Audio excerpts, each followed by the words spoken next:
Master told me one day I'd find peace in every way, but in search for the clue, wrong things I was bound to do. Keep my head to the sky for the clouds to tell me why. As I grew and with strength, Master kept me as I repent. And he said, keep your head to the sky.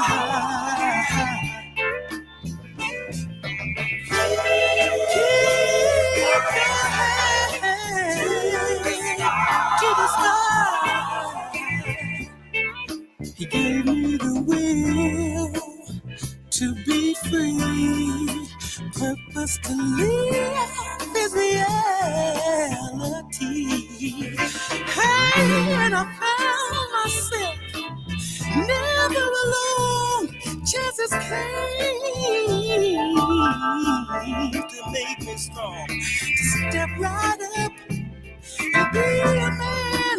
'Cause you need faith to understand.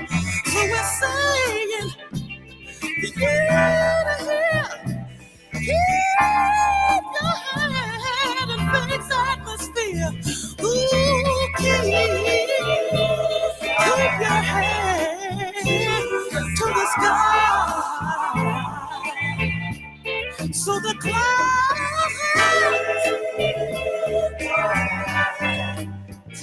so they can tell you why, Lord.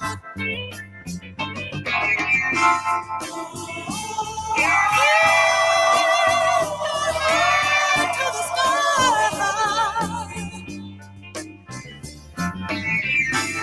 Surely the clouds are gonna tell you why. Gave me the will to be free. Purpose to live is reality. Ooh, when I found myself never alone, 'cause chances came, they came to make me strong. Hey, to step right up and be a man.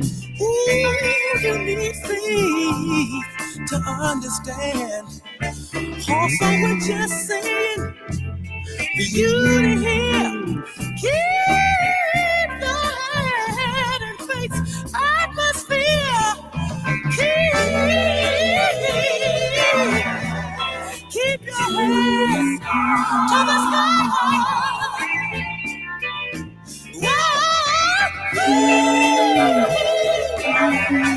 Keep your head to the sky.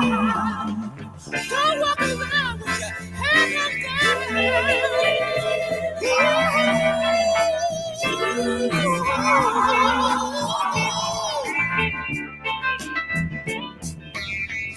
Surely, surely, surely, surely, the clouds are gonna tell you why.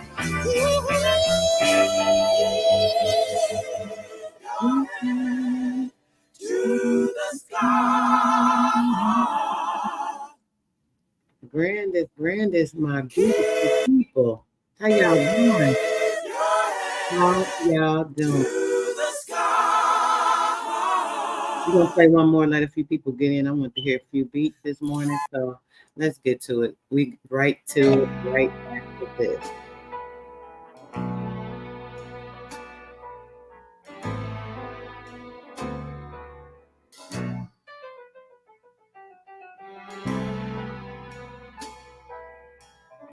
Yes, sis, I love Earth, Wind, and Fire. Everything they put out was for us to really like tap into the frequency of truth. I love you, and I love you, Mm, and I love you too.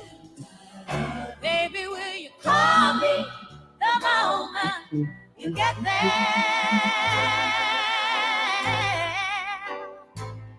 Hey, baby. And mm. I love you, Play two songs. and I love you too. I gotta play this, y'all. I'm sorry. I only wanted to play two songs. I like that, but I wanted to get this one. Let me play this.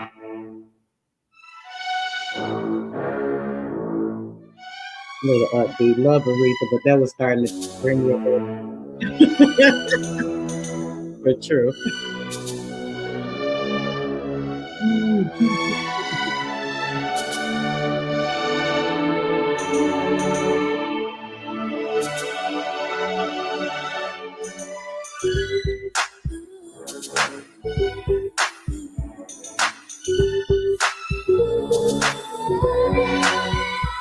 The government treat us so bad, don't they, guys? That's all we done for them. Too much. Whole lives. Look how they do it.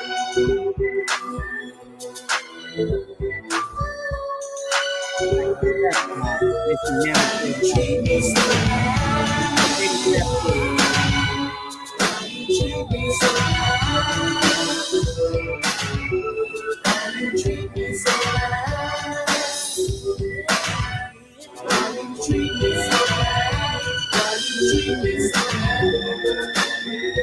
Girl, I loved you, but you turned and you walked away.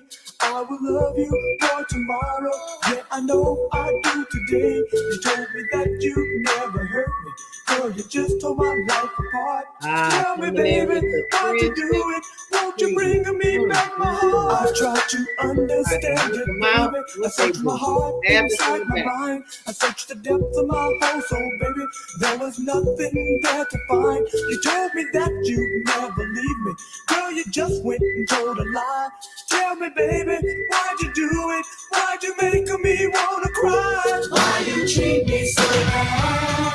I don't know why, baby. Why you treat me so bad? Why you do me the way you do? Why you treat me so bad? I don't know why, baby. Why you treat me so bad? Why you treat me so bad? Boy, just let me tell you how I really and truly feel. I know that I have lost the issues, but now I'm gonna tell you the deal.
Hey, this is good fire.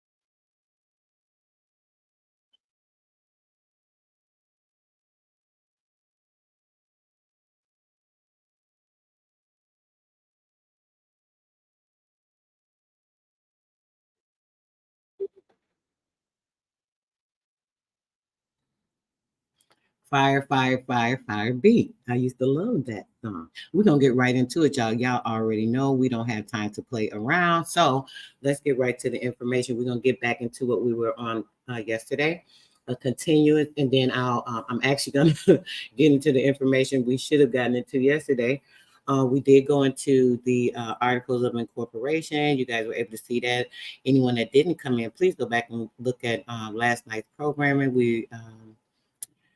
We got into the Articles of Incorporation that were first founded in the 1600s. As you guys know, I've shown you the information on them establishing this back in 1914 when they had them purchased for $500. You know, the entire United States corporation at 12 miles little radius they have in Washington, in Bogota.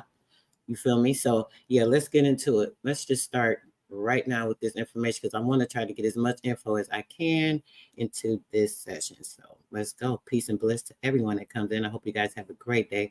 Shout out to all of my chat members that have come in right on time so they don't miss a thing.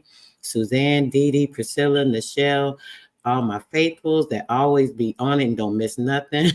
Ottawa, Atom, Bad Saint, new and very dedicated to this information. I appreciate you, dear. Chief Hawkeyes, always as well. Peace, peace, peace, and bliss to all of you guys and everybody that comes in. We're going to get into this. I'm going to try not to talk as much through the entire thing. I'll only stop to make important points or point out certain things because we are definitely going to go through quite a few documents today. So get ready, write down these bills, so on and so forth. First thing we're going to get into is Senate Bill number 14, which is the Senate from May 10th of 1864, right? We're going to get into this. Now, write that down. That is Senate Bill number 14. Let's go. JHOL. Read for carrot T and second times, and ordered to be food up me the C. V. Umidaruit printed. By Mr. Cow.nt And of the Committee on... I'm sorry, guys, just to clarify, this is the bill that is in act for what is it? The act entitled Act to Provide an Invalid Corpse. Act to Provide an Invalid Corpse. Yeah, you heard it right. Let's check it out. Naval Affairs. A. Bill to amend an act entitled An Act to Provide an Invalid Corps, approved 8th February, 1864. 17% C. Congress of TLBC Confederate States of America do enact, that to the act entitled An Act to Provide an Invalid Corps, approved S. February Eventech, 1864, be extended. 4.2, and held to embrace, the ordinary seamen, landsmen, and 5 boys of the Navy, and the non-commissioned officers, musicians, 6. And privates of the Marine Corps, and that assistants to duty 7 of all officers, men, and boys of the Navy and of the Marine Corps *S under the 4th section of the said act shall be made by the 9. Secretary of the Navy. Adjutant and Inspector, General's Office, Richmond, March 16, 1864. As General Orders, Number 31. II. The following Act of Congress and Orders are published for the information of the Army, an Act to provide an invalid corps. *Cli Congress of the Confederate States of America do enact. That all officers, non-commissioned officers, musicians, privates, and seamen, who have or shall become disabled by wounds or other injuries received, or disease contracted in the service of the Confederate States, and in the line of duty, shall be retired or discharged from their respective positions, as hereinafter provided. But the rank, pay and emoluments of such officers, and the pay and emoluments of such non-commissioned officers, musicians, privates, and seamen shall continue to the end of the war, or ag long as they shall continue so retired or discharged. Sector 2.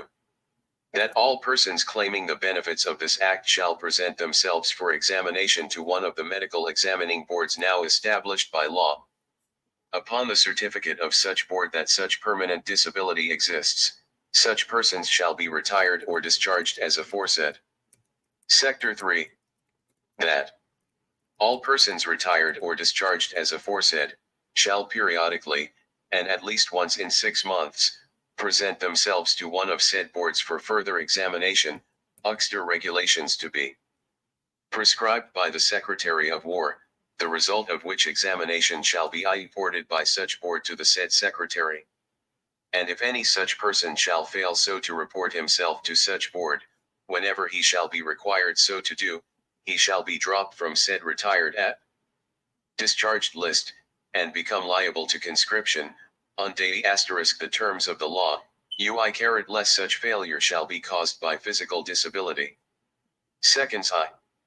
That the Secretary of War may assign such officers, and order the detail of such non-commissioned officers, musicians, privates, and seamen for such duty as they shall be qualified to perform. If any such non-commissioned officers, musicians, privates, and seamen shall be relieved from disability, they shall be restored to duty in their respective Conflo MS. SFX 6. That the Secretary of War shall make all needful rules and regulations for the action of the medical boards as aforesaid. SIC 6. That vacancies caused by the retirement of officers under this act shall be filled as in case of the death or resignation of such officers. Sector 7. This act shall be in force from its passage. Approved February 17, 1864. 2 applications will be made by officers and soldiers who wish to be retired or discharged under this act, through their commanding officers, for authority to appointment (AR) before one of the medical examining boards now established by law. Commanding officers will endorse fully the facts connected with the alleged disability, and forward the application to the general, commanding, who will return it to the applicant, with his approval, or the reason why it is withheld.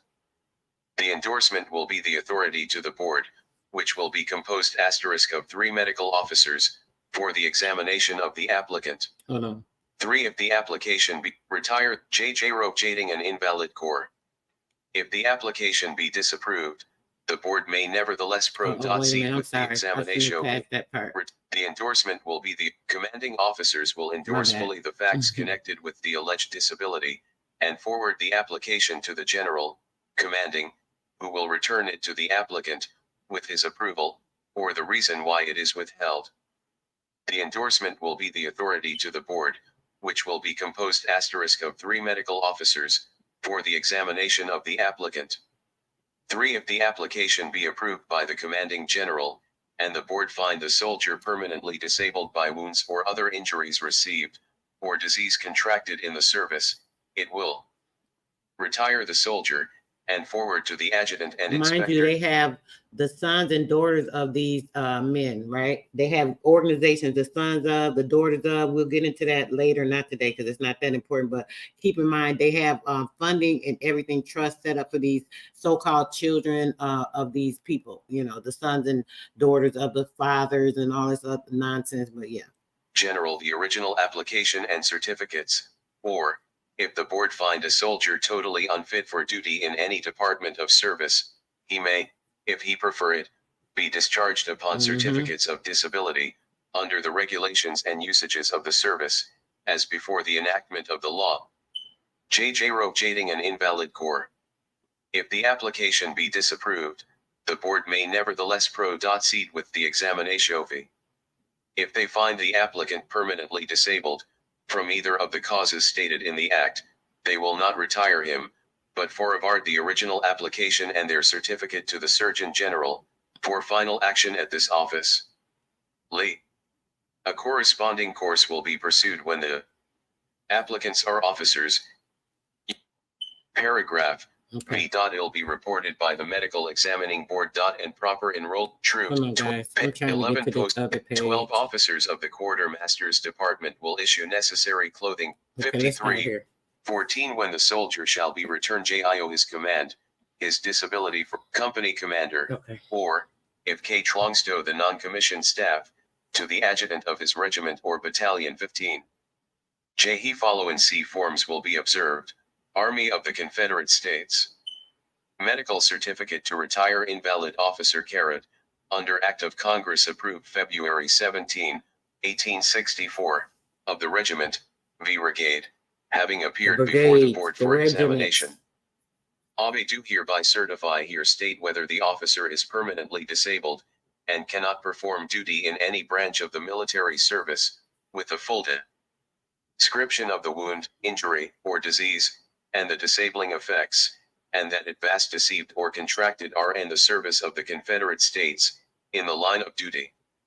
If it is a re-examination, paid, made the periodically, ancestors get money state such continuously off a if grant, the invalid, being disabled for service in the off of field, your money. should who invalid ACS surgeon PA on the day of to serve. He was born in asterisk in the state of his years of age. If it is a Okay, re-examination, actually, this is where I want to made stop. at periods of 6 months. Okay, state listen, such we're going to stop and get to the next document. Like I said, I'm going to try not to do as much talking. We're going to get right to it. Peace, Empress. We're going to get right to it.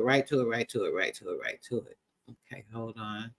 Let me get this one ready and let's go. I'm going to try to get this quite a few because I want y'all to see a few of the bills.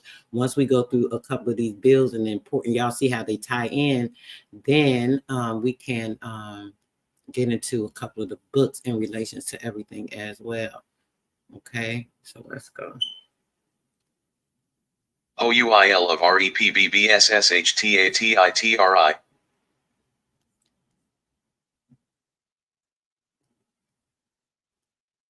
I don't know why I stopped. Let me see what happened. Did I hit it? Maybe I did. N. Yeah. 183 Hyoshop Representatives, November 9th, 1864. Read first and second times and referred to Committee of Ways 8 Means. January LATH, 1865. Ordered to be printed. I know that's right. BJMR Russell. Grand Rising, mother. A bill to be entitled an act to consolidate the public debt. 1. The Congress of the Confederate States of America do enact. 2. That 80 much of the 6th section of the Act approved February 3rd L7th 1864, entitled an act to reduce the currency and to act to do what? So a new issue of notes and bonds. Y'all heard that, right? Let me make sure y'all heard that. Of bonds, I'm sorry, Russell. I didn't even inform you guys. I'm trying to make sure I stay on point. But let me clarify. This is a bill this to be entitled an act to consolidate the public debt. Check this out. To consolidate the public debt. Listen to this. An act to consolidate the public debt. 1. The Congress of the Confederate States of America do enact. 2. That 80 much of the 6th section of the Act approved February 3rd L7th 1864, entitled an act to reduce the currency and to 4th a new issue of notes and bonds. And just to, I'm sorry, that the 5 amount. I just got to clarify because I know maybe someone didn't see some of last night. Last night I showed you guys how the United States, the first articles of incorporation before it was the United States of America, it was United States of the Confederate. The Confederacy, the United States of the Confederacy. So when you hear Confederate, the Confederate Army, so on and so forth, this is the United States. Okay, I want y'all to understand this. People get this confusion. They think that, these are our people. Oh no. They're them same damn pioneer men, homesteaders that we know had the white slaves that they brought over to cultivate and do all this stuff that I'm showing y'all right now. So think it's a game. Stay focused. That's it. Of bonds to be issued under that section shall not exceed 500 millions of dollars, is hereby repealed. And 7. The amount of bonds to be issued under that section shall not exceed 1,000 millions of dollars. 1 sec.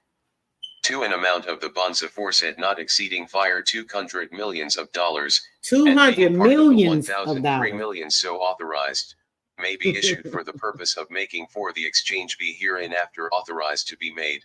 and not more 5 than 500 millions of dollars thereof shall be issued for. Let's 6 hear other that part one more purposes. time. 1 SAC. 2 An amount of the bonds aforesaid not exceeding 200 millions of dollars, and being part of the 1,003 right. million so authorized, may be issued for the purpose of making for the exchange be hereinafter authorized to be made, and not more 5 than 500 millions of dollars thereof shall be issued for. 6 other purposes. 1 Sector 3. Bonds and other interest-bearing securities of Th2 Confederate States may be exchanged at the Treasury for Bond 3 to be issued as aforesaid as follows. 2 4 I. Those issued in the year 1861 at 5 the rate of $1 of the principal thereof for $1 of 6 the bonds to be issued. 7 2. Those issued in the year 1862 8 at the rate of $4 of the principal thereof for $3.9 Lars of the bonds to be issued. 10 3. Yeah, what money? Those issued in the year 1863 the hell money 11. they had. At the rate of $2 of the principal thereof for $1.12 lar of the bonds to be issued. 13 4. Those issued in the year 1864 14 at the rate of $4 of the principal thereof for $1.15 lar of the bonds to be issued. 1 Sector 4. Treasury notes issued according to said Act of February 2 Ary 17, 1864, may be exchanged in like manner for the bonds 3 so to be issued, at the rate of $5 thereof for $1.4 lar of the bonds to be issued, and all treasury notes not bearing 5 interest, issued under previous acts, may be exchanged and in like 6 manner at the rate of $10 thereof for $1 of the 7 bonds to be issued. 1 Sector 5. The President may prescribe all needful regulations to carry this act into effect. PH 8.5. Oh, I'm sorry, guys. I'm sorry. I was doing something over here. Let's get to the next one. We got quite a few we're going to get into today because we're going to shut all the BS down. Let me move this out the way. Okay. Now we're going to get, no, I want to go to the other bill first. Let me go to the bill first. Okay, so let's go to this. Blow it up a little bit because, oh, this one's kind of small. Looks pretty small. Okay, blow it up a little more for you guys. This one is going to be the act authorizing the Secretary of Treasury to borrow species to be applied to the redemption and the reduction of that currency, right? Freaking weirdos. Check this out. They've been doing they did so much with these fake ass acts. What did I tell you about an act? When you go to a theater, what you hear, the act, the screenplay. So make sure y'all know what's going on. Listen to this shit. An act authorizing the Secretary of the Treasury to borrow specie be applied to the redemption and reduction of the currency. 1. The Congress of the Confederate States of America do enact that the Secretary of the Treasury be and he is hereby authorized to borrow from any banks or other corporations, companies, partnerships, or individuals, specie to an amount net exceeding $30 million. Perfectly. 2. The said Secretary shall issue to each lender a bond or bonds UF the Confederate States for the repayment of the amount of specie lent, within years after the ratification of a treaty of peace with the United States, which said bonds shall bear interest at the rate of 6% per annum, payable semi-annually. In specie. 3. Tli specie so borrowed shall be employed by the said Secretary in purchasing the outstanding T-ancillary notes of the Confederate States, at such times and upon such terms as shall be cribbed by the said Secretary, by regulations to be made and published by him from time to time for that purpose. 4. The said Secretary shall cause Tli treasury notes so purchased to be cancelled, and shall iswick, to an amount equal to that of the notes cancelled, tithe certificates of the Confederate States, such as are authorized to be issued by the provisions of the Act approved the day of 1864, entitled an Act to provide more CFL effectually for the reduction and redemption of the currency. 5. The tithe certificates so issued shall be hypothecated by the said Secretary as security for the redemption of the specie bonds tit be issued under the second SEC ion of this Act, and a rateable share of such certificates shall be allotted to each bank or other holder of the specie bonds aforesaid. G. The said secretary shall have the option to pay the interest upon such hypothecated certificates, in lieu of paying the interest upon the said specie bonds. Li shall also have the option to pay the said bonds and redeem the said certificates at any time before the period of payment mentioned in the said items. 7. Any state in the Confederacy shall have the right, before the loans made by the banks of such state under the provisions of this net shall have become payable, to assume the obligation of them Fed-grade states to make such repayment, and in case of such assumption, the specie bonds issued for such loans shall 1x5 cancel. Let and return to the Secretary of the Treasury, who shall thereupon transfer to such state the certificates hypothecated for the redemption of the bonds so cancelled and returned. H. This act shall commence and be in force from and after th.a.j.ng thereof. / Let's go. All right, guys, we're getting right through them. Love it. All right, let's see this one. Yes. Now we're going to get into the bill to regulate the currency in Confederated States. So, going to the states, so on and so forth. Yeah, hold on 1 second. All right, there we go.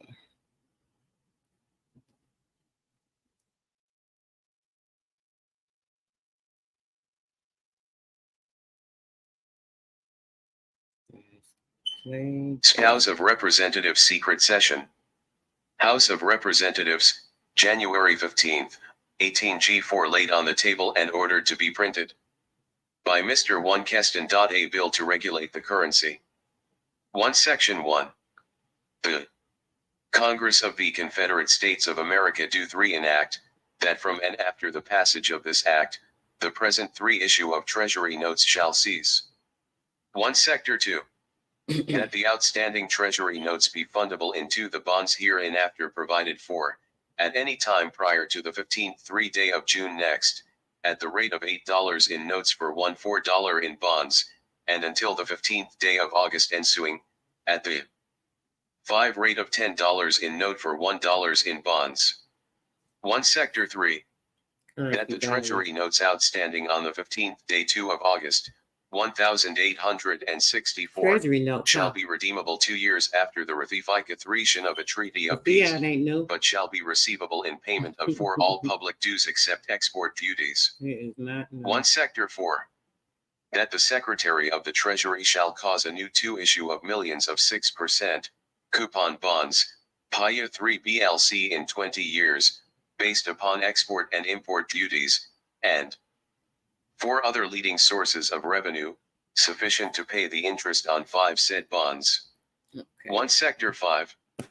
That the Secretary of the Treasury is hereby authorized to issue millions of Treasury notes, which shall 3 be receivable in payment of all public dues, and fundable in the 4 new 6% bonds herein before authorized to be issued. All right. Hold on, guys. This other document, I'm having to issue it, so give me 1 second to see why it's acting stupid. Okay, there we go. I'm about to say, why are we having an issue? Everything was going fine. It's going smooth. We're getting through the documents. Let me check with you guys. Probably putting it up. Make sure if anyone's saying anything. Definition of the treaty tells you that they are actors. Yes, it's treaty, right? Treaty. They are actors all around the board. Their words. Sis said, not my words, they words. That part, sis. That part. Yes, yes. Period. All right, so let's get to our next official document. That is going to be, this one's a bit longer. We want to read the whole thing, but man, this is going to take, it's 60 pages, not too long, but we're definitely going to get through a good portion of this. I'll probably fast forward just to give you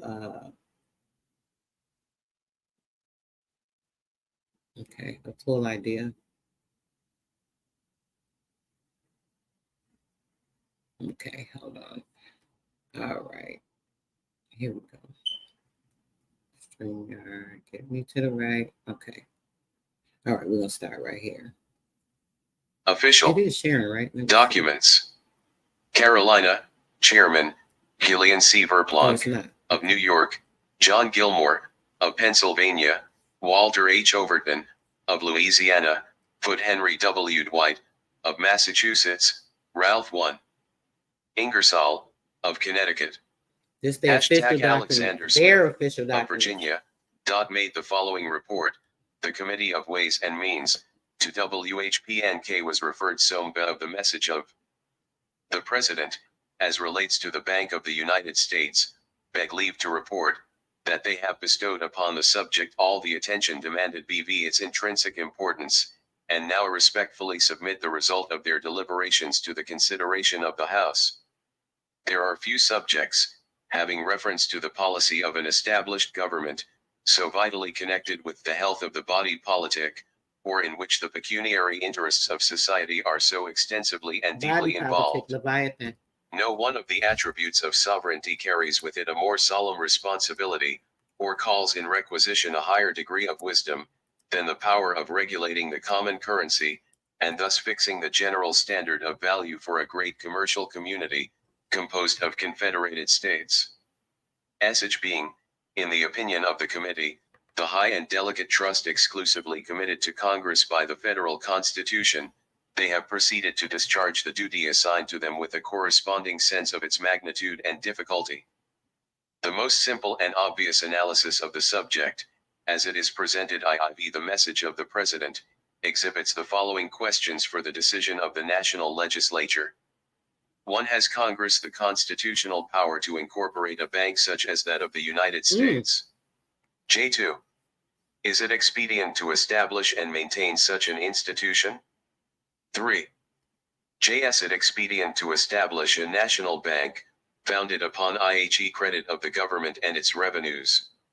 If the concurrence of all the departments of the government, at different and periods of our history, under every administration, and during the great political parleys, into which the country was divided, soon after the adoption of the present Constitution, shall be regarded as having the authority ascribed to such sanctions by the common consent of all well-regulated communities, the constitutional power of Congress to incorporate a bank, may be assumed as a postulate no longer open to controversy. In a little more than 2 years after the government went into operation, and at a period when most of the distinguished members of the Federal Convention were either in the executive or legislative councils, the act, incorporating the first bank of the United States, Who the credit passed both belonged to, branches of sis, Congress that by part. large majorities, and received the credit deliberate sanction of was President it? Washington, who had then recently presided over the deliberations of the convention. The constitutional power of Congress to pass the Act of Incorporation was thoroughly investigated, both in the executive cabinet and in Congress, under circumstances, in all respects, propitious to a dispassionate decision. There was at that time no organization of political parties, and the question was, therefore, decided by those who, from their knowledge and experience, That was a good were idea once they peculiarly seen they could qualified get to paid. decide correctly, and who were entirely free from the influence of that party excitement and prejudice which would justly impair, in the estimation of posterity, the authority of a legislative interpretation of the constitutional charter.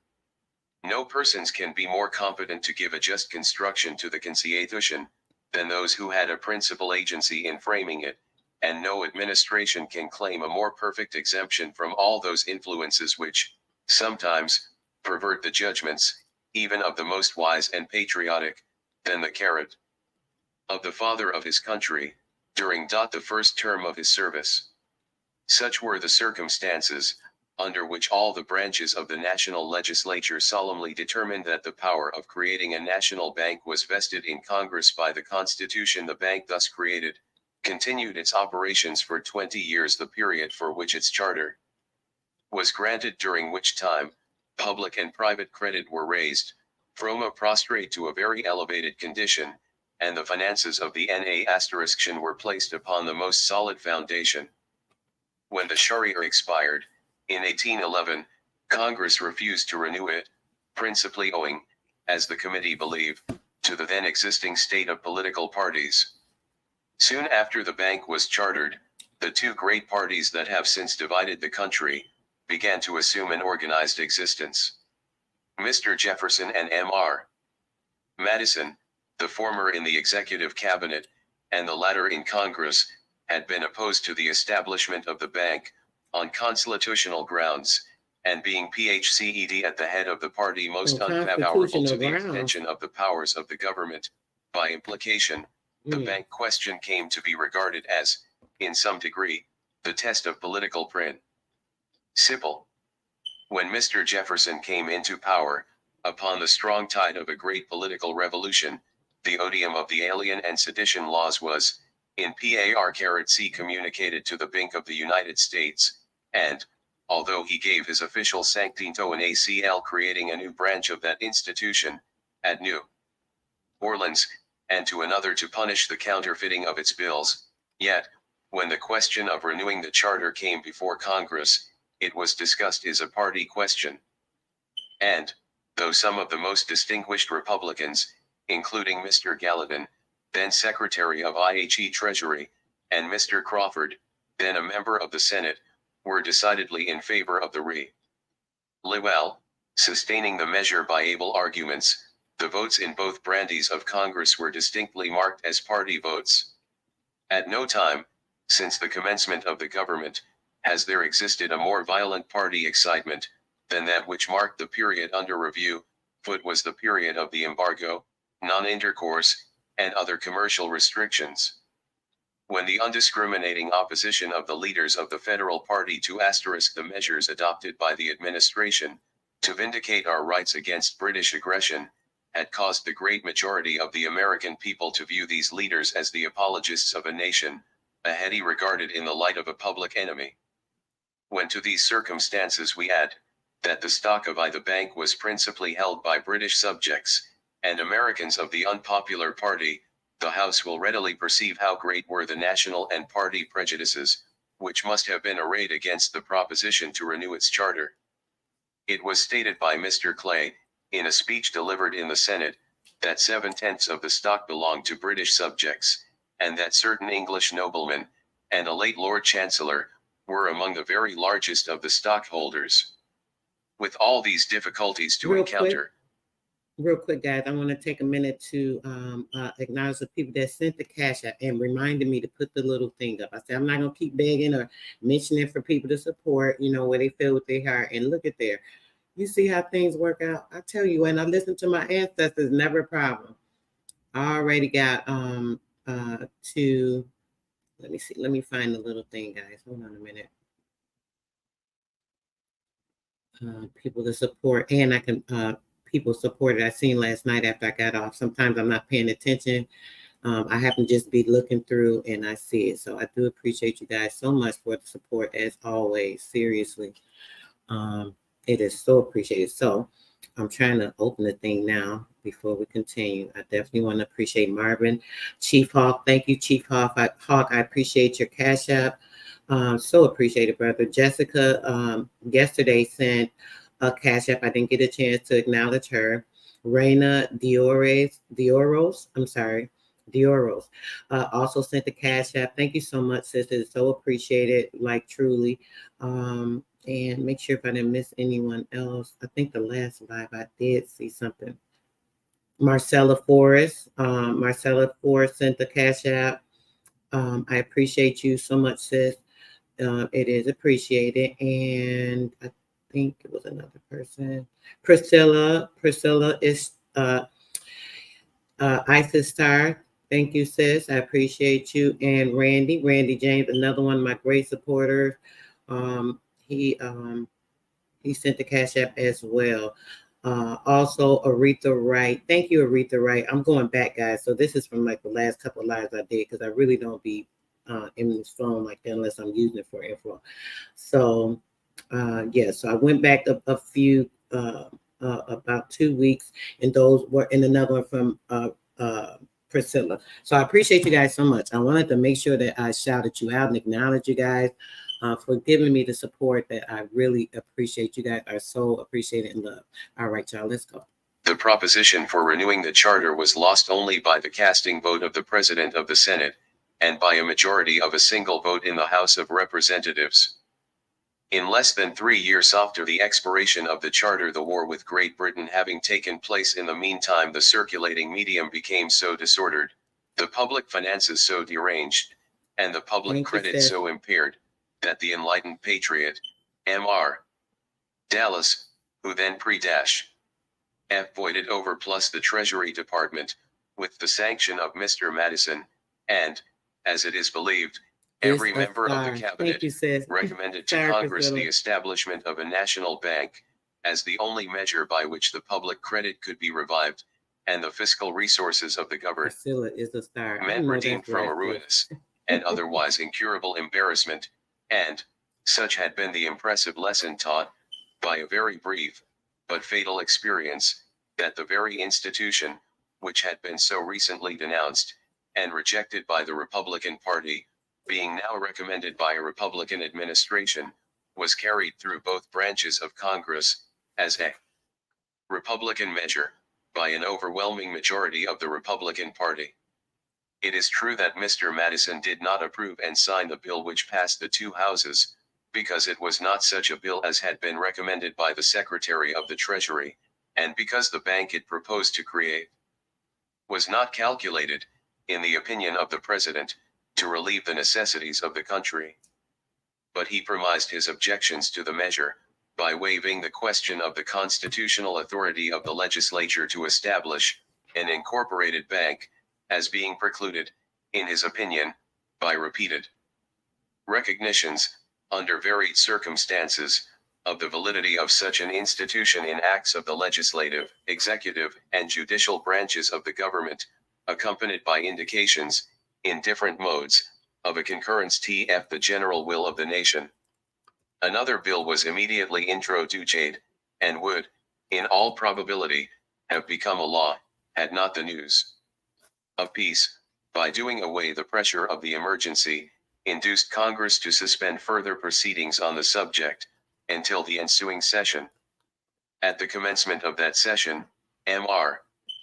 Madison invited the attention of Congress to the subject, and Mr. Dallas again urged the necessity of establishing a bank to restore the currency, and facilitate the collection and disbursement of the public revenue, and so deep and solemn was the co-equals conviction upon the minds of the public functionaries, that such an institution was the only practicable means of restoring the circulating medium to a state of soundness, that, notwithstanding the decided opposition of all the state banks and their debtors, and, indeed, the whole debtor class of the community, the act, incorporating the present Bank of the United States, Thank you, my love. was passed by considerable majorities in both branches of Congress, and approved by Mr. Madison. This brief history of the former and present bank, forcibly suggests a few practical reflections.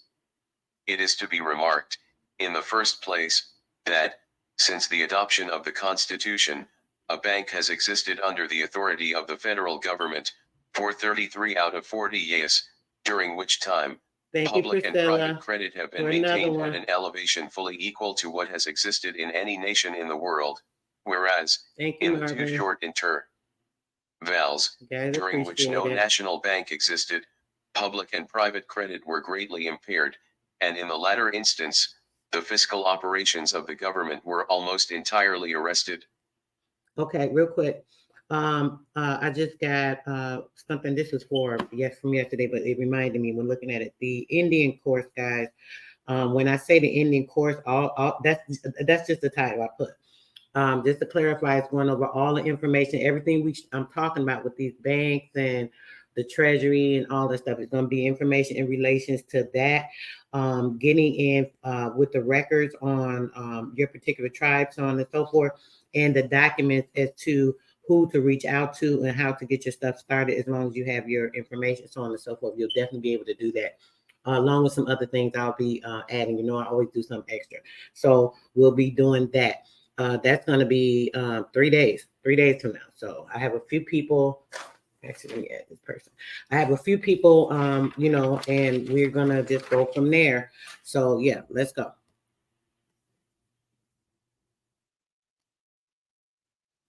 Let's see. Get going. Let's start at this part again. I don't know what happened. Hope it's not an internet issue. Viction upon the minds of the public function. It is to be remarked, in the first place, that vals, during which no national bank existed, public and private credit None were greatly existed. impaired, and in the latter instance, the fiscal operations of the government were almost entirely arrested. In the second place, it is worthy of special notice that, in both the instances in which Congress has created a bank, it has been done under circumstances calculated to give the highest authority to the decision. I want to make sure y'all The heard first that part instance, again. Wait, I as think has been I already kind of remarked, browsed over it. I want to in the make sure I second didn't place, interrupt the thought. vals, Listen. during which no national bank existed, public and private credit were greatly impaired, and in the latter instance, the fiscal operations of the government were almost entirely arrested. The physical In the second operations place, were it almost is worthy of entirely special arrested. notice that, in both the instances in which Congress has created a bank, it has been done under circumstances calculated to give the highest authority to the decision. The first instance, as has been already remarked, was in the primitive days of the Republic, when the patriots of the Revolution, and the sages of the Federal Convention, were the leading members both of the executive and legislative councils, and when General Washington, who, at the head of her armies, had conducted his country to independence, and, as the head of the convention, had presided over those deliberations which resulted in the establishment of the present Constitution, was the ****edged president of a people, undistracted by party divisions. The second instance was under circumstances of a very different, but equally decisive character.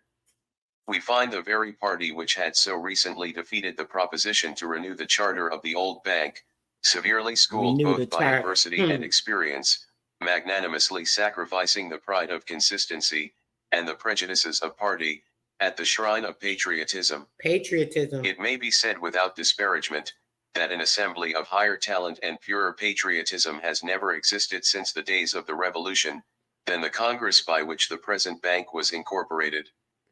If ever a political party existed, of which it might be truly said, that all the ends they aimed at were their countries, it was the Republican Party of that day. They had just conducted the country through the perils of a war, waged in defense of her rights and honor, and, elevating their views far above the narrow and miserable ends of party strife, sought only to advance the permanent happiness of the people. It was to this great end that they established the present bank. In this review, it will be no less instructive than curious, to notice some of the changes made in the opinions of prominent men, yielding to the authority of experience. Mr. Madison, who was the leading opponent of the bank created in 1791, recommended and sanctioned the bank created in 1816, and Mr. Clay, who strenuously opposed the renewal of the charter in 181, as strenuously supported the proposition to grant the charter in 1816. That may be said of the bank charter, which can be said of few contested questions of constitutional law. Both the great political parties that have so long divided the country, have solemnly pronounced it to be constitutional, and there are but very few of the prominent men of either party, who do not stand committed in its favor. When, to this imposing array of authorities, the committee add the solemn and unanimous decision of the Supreme Court, in a case which fully and distinctly submitted the constitutional question for their cognizance, may they not ask, in the language of Mr. Dallas, can it be deemed a violation of the right of private opinion to consider the constitutionality of a national bank as a question forever settled and at rest? And here the committee begged to be distinctly understood, as utterly disclaiming the idea of ascribing to the decision of failure of all the departments percent, the government upon a great constitutional question, the binding authority which belongs to judicial precedents, in cases of mere private right, depending upon the construction of the ordinary acts of the legislature. No length of prescription, or concurrence of authority, can consecrate the usurpation of powers subversive of public liberty, and destructive of public happiness. But, where the power exercised is clearly conducive to the public welfare, and its constitutionality is merely doubtful, it would seem to be one of the most obvious dictates of practical wisdom, to regard the suzerain of those who had the best means of ascertaining the intention of the Constitution, and who were actuated by the most undoubted purity and disinterestedness of motive, as of sufficient authority at least to override theoretical objections and silence individual scruples. The committee will now submit a few remarks, with the design of showing that, viewing the constitutionality of the bank as an original question, the arguments in its favor are at least as strong as those against it. The earliest, and the principal objection urged against the constitutionality of a national bank, was that Congress had not the power to create corporations.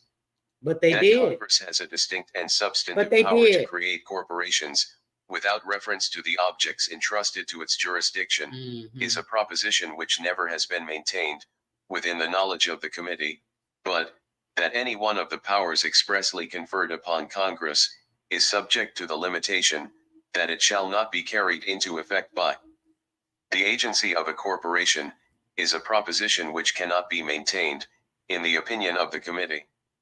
If Congress, under the authority to pass all laws necessary and proper for carrying into effect the powers vested in all or any of the departments of th government, may rightfully pass a law inflicting i.e. punishment of death. Without any other authority, it is difficult to conceive why it may not pass a law, under the same authority, for the more humble purpose of creating a corporation. The power of creating a corporation is one of the lowest attributes, or, more properly speaking, incidents of sovereign power. The chartering of a bank, for example, does not authorize the corporation to do anything, which the individuals composing it might not do without the charter. It is the right of every individual of the union to give credit to whom he chooses and to obtain credit where he can get it.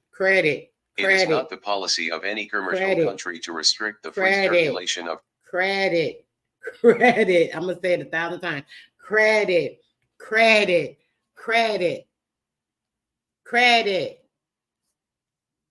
All the credit you were born with. You are born the currency. You are the currency. The word, the truth, and the light. Y'all hear this all the time. The word, the truth, and the light. You are the word. You are the truth. You are the light. Literally.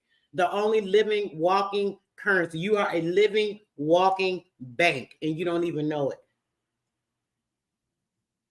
All y'all that really pay attention and like really be focused on everything I show y'all, you should know that. But those that don't, really catch all the information, or you're in and out, maybe you don't understand. But just to clarify, you are the bank. You are the currency. Everything that is you is the value. From your physical body is the value. This is why there's so much trafficking, as we talk about a lot of times, all of this stuff, and down to your handwriting, your actual autograph. Your autograph has a value. It's not a signature, signing signature. Them showing you this signing and signature, your signature, giving your information over to them. You have an autograph that has a value, a net worth. Every time you sign, it goes into the credit system that was established, and that has been established, and that was here before any damn time these people were around. Like literally. When you hear some of this stuff, it's very confusing, to be honest. Even sometimes with me, I get a little confused when they're saying one thing because they're so tricky. But we have to remember these confederated states were separate individual states. They were nations under their own guidelines, so on and so forth. They had the royalty in certain lands over in the Seneca area, Canada, and here. It wasn't just those areas that you hear about. The kings and queens, we read the kings and queens all over. Y'all seen them like everywhere, all the indigenous kings and queens. So when you're thinking about that, the royalties, when you think about a royal, that's the royal. And you always hear people talk about the royalties, even when they do music, things of the nature, the royalties from that, the royalties are the currency, the credit that's established by the weight, through the wealth, through the system that was orchestrated and set up. And then it's been fundamentally destroyed 3 or 4 times, tried to be rebuilt, so on and so forth. So there's so much going on with it. So it does get, it becomes a lot, guys, even for me. It gets annoying trying to decipher between the information, figure out what's what. But once I have it and I see it, I'm trying to show you guys the best way I can. So, it may not come across as clear because I can't show you every documented piece of information, but I try. So this bill, I'm hoping, is going to really put it in your mind to understand this. I actually want to let me go back on this part. I want you guys to hear this again. You know, it is the gets right of pretty the power without frustrating any to other. me. The agency of a corporation is a proposition which But let's cannot go. be maintained, in the opinion of the committee. If Congress, under the authority to pass all laws necessary and proper for carrying into effect the powers vested in all or any of the departments of th government, may rightfully pass a law inflicting IHE punishment That part of death. says, Without any other authority, period. it is difficult to conceive why it may not pass a law, under the same authority, for the more humble purpose of creating a They wind it corporation. back. Right. The power of creating a corporation is one of the lowest attributes, or, more properly speaking, incidents of sovereign power. The chartering of a bank, for example, does not authorize the corporation to do anything which the individuals composing it might not do without the charter. It is the right of every individual of the union to give credit to whom he chooses and to obtain credit where he can get it. It is not the policy of any commercial country to restrict the free circulation of credit, whether in the form of promissory notes, bills of exchange, or bank notes. What? The charter of the Say what? Say that again. It is not the policy of any commercial country to restrict the free circulation of credit, Really? whether in the form of promissory notes, bills of exchange, or bank notes. Oh, really? Say that one more time. It is not the policy of any commercial country to restrict the free circulation of credit, whether in the form of promissory notes, I don't know how many bills times of I'm gonna show y'all exchange, this. or bank notes. The charter of the Carrot Bank of the United States, therefore, merely enables the Sis, corporation I'm trying to put y'all on. I've been putting y'all on. Y'all better pay and with attention. more convenience, what it would be lawful for the individual corporators to do without incorporation. Mr. Gerard established a bank in Philadelphia without a charter, which was in very high credit within the sphere of its circulation, and it cannot be doubted that he might have formed a banking co-partnership with the principal capitalists in the other commercial cities of the Union, of which the bills would have had a jet. Aerial credit in every Hit me part up, of the baby, country, when you're ready. I got particularly if the federal Go right to government my had website. provided that these bills should be Get received in it discharge poppin'. of its dues. In that cash app, you The start only getting your first material document. particular in which the Really? charter of the Bank of the United States confers a privilege upon the dots preparation, apparently inconsistent with the state laws, is the exemption of the individual property of the corporators from And responsibility just to for the debts. clarify, sis, it's always been credit. It's never been cash. The fiat, the fake currency. That's why I wanted to show you. I'm going to pull this up. The brother put me onto the notes. I actually found some. So when it comes to the notes, Devion, shout out to the brother. When it comes to the notes in themselves, right? It's always been. How can I explain this? I want to explain this the best way I can that makes sense. Let's see. When it comes to it, right? Let's say, okay, everything's already paid for. Let's go through that. You know, I started off going through the consumer laws with you guys. Maybe I need to get back to that because that is so important. I'm not gonna even front. But the consumer is so important. Y'all got to check some of Empress bills. I did a lot over there because, you know, she has a larger platform, obviously, to be able to get out more to the masses. So I love being able to build with sis.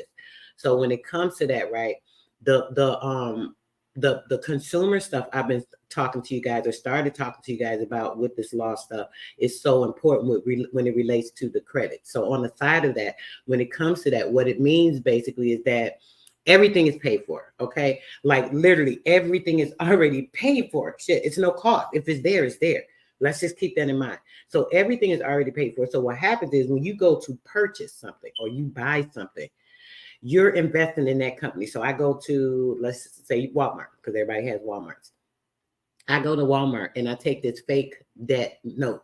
I'm taking the currency to them and I'm giving it or I'm issuing it to them. I'm giving them extra credit because see what happens is because they're a corporation, they have to pay taxes on being here in our state. So what you're doing, you're actually paying their taxes. You're paying their taxes for them. That's all you're doing. The food and shit is already paid for. Why do you think it's there? How did it get there? Did you ever? So they charging you for something, but you know they got all this stuff in the stores, it's shelves and shelves and boxes and boxes, warehouses full of shit. Where they getting all this stuff from? How did they get this stuff? because they get the things as a credit. They say, listen, I'm opening a corporation. Showed you guys articles of incorporation, certificates of participation. But once they open that up, they're saying that they're invested in the United States to help with anything that's needing to be done, to help with home goods, whatever it is. Oh, the people need this, the people need that. Oh, yes, the people are automatically granted that because now this company is saying they're going to be providing furniture for people that need it in their homes. Since they're providing furniture, that's a necessity. So that's a consumer need.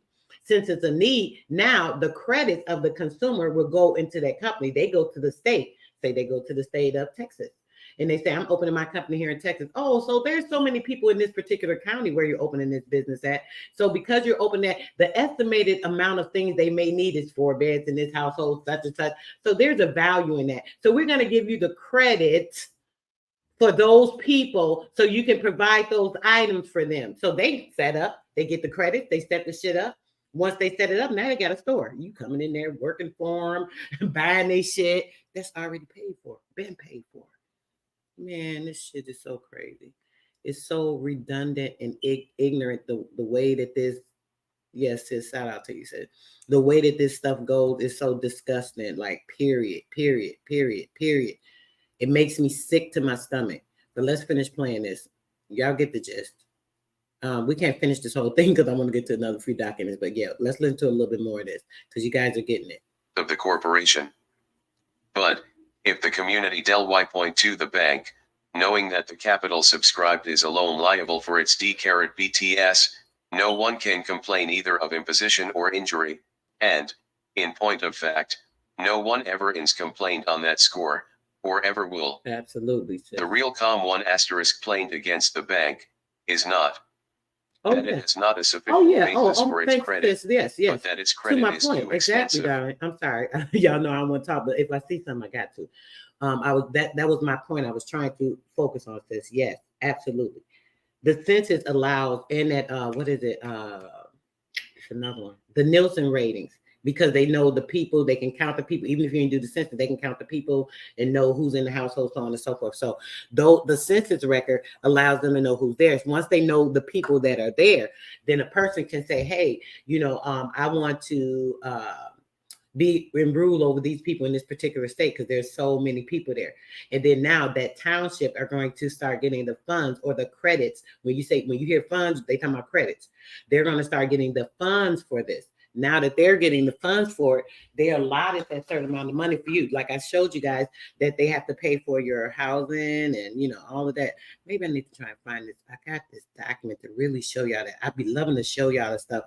I have so much stuff, y'all. It'd be hard for me to find out. I remember the name of shit. Damn. I'm gonna look for that in a minute while this is playing, actually, because I want y'all to really see that. Hold on, let me see if I can find this document while this is playing. I'll be right back with you guys. I paused it too long. Yes, I think so. Let's see. The only material, but if the community del Y.2 the bank, knowing that the capital subscribed is alone liable for its D-BTS, no one can complain either of imposition or injury, and, in point of fact, no one ever is complained on that score, or ever will. The real COM1 asterisk plained against the bank is not that it has not a sufficient basis for its credit, but that its credit is too extensive. The objection lies, therefore, not against the artificial character communicated to the stockholders by the charter, but against the pecuniary operations of the bank itself.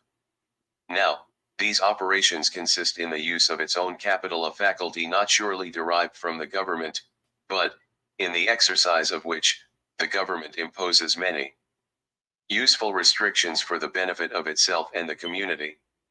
The committee have presented this brief analysis of a bank corporation, with the view of shewing that there is nothing in the nature of the thing, which renders it unfit to be an instrument in the hands of a government admit to be sovereign in its appropriate sphere, for carrying into effect powers expressly delegated. It now remains for the committee to show that the Bank of the United States is a necessary and proper, or in other words, a natural and appropriate means of executing the powers vs*ed in the federal government. In the discussion of 1791, and also in there before the Supreme Court, the powers of raising, collecting, and dispersing the public revenue, of borrowing money on the credit of the United States, and paying the public debt carried for those which were supposed most clearly to carry with them IHE incident. Tal right of incorporating a bank to facilitate these operations. There can be no doubt that these fiscal operations are greatly facilitated by a bank, and it is confidently believed that no person has presided 12 months over the Treasury, from its first organization to the present time, without coming to the conclusion that such an institution is exceedingly useful to the public. Really? Finances in time of peace, but indispensable in time of war. But as this view of the question has been fully unfolded in former discussions, familiar to the House, the committee will proceed to examine the relation which the Bank of the United States bears to another of the powers of the federal government, but slightly adverted to in former discussions of the subject. The power to coin money and fix the value thereof is expressly and exclusively vested in Congress. This grant was evidently intended to invest Congress with the power of regulating the circulating medium. Coin was regarded, at the period of framing the Constitution, as synonymous with currency, as it was then generally believed that banknotes could only be maintained in circulation by being the true representative of the precious metals. The word coin, therefore, must be regarded as a particular term, standing as the representative of a general idea. No principle of sound construction will justify a rigid adherence to the letter, in opposition to the plain intention of the clause. If, for example, the gold bars of Jatacardo should be substituted for our present coins, by the general consent of the commercial world, could it be maintained that Congress would not have the power to mail such money, and fix its value, because it is not coined? This would be sacrificing sense to sound, and substance to mere form. This clause of the Constitution is analogous to that which gives Congress the power to establish post roads. Giving to the word establish its restricted interpretation, as being equivalent to fix, or prescribe, can it be doubted that Congress has the power to establish a can.d, or a river, as a post route, as well as a road? Roads were the ordinary channels of conveyance, and the term was, therefore, used as synonymous with routes whatever might be the channel of transportation, and, in like manner, coin, being the denarii and most known form of a circulating medium, that term was used as synonymous with currency. An argument in favor of the view just taken, may be fairly deduced from the FCT that the states are expressly prohibited from coming money, or emitting bills of credit, and from making anything but gold, and silver a lawful tender in payment of debts. This strongly confirms the idea, that the subject of regulating the circulating medium, whether consisting of coin or paper, was, at the same time that, it was taken from the control of the states, vested in the only depository in which it could be placed, consistently with the obvious design of having a common measure of value throughout the Union.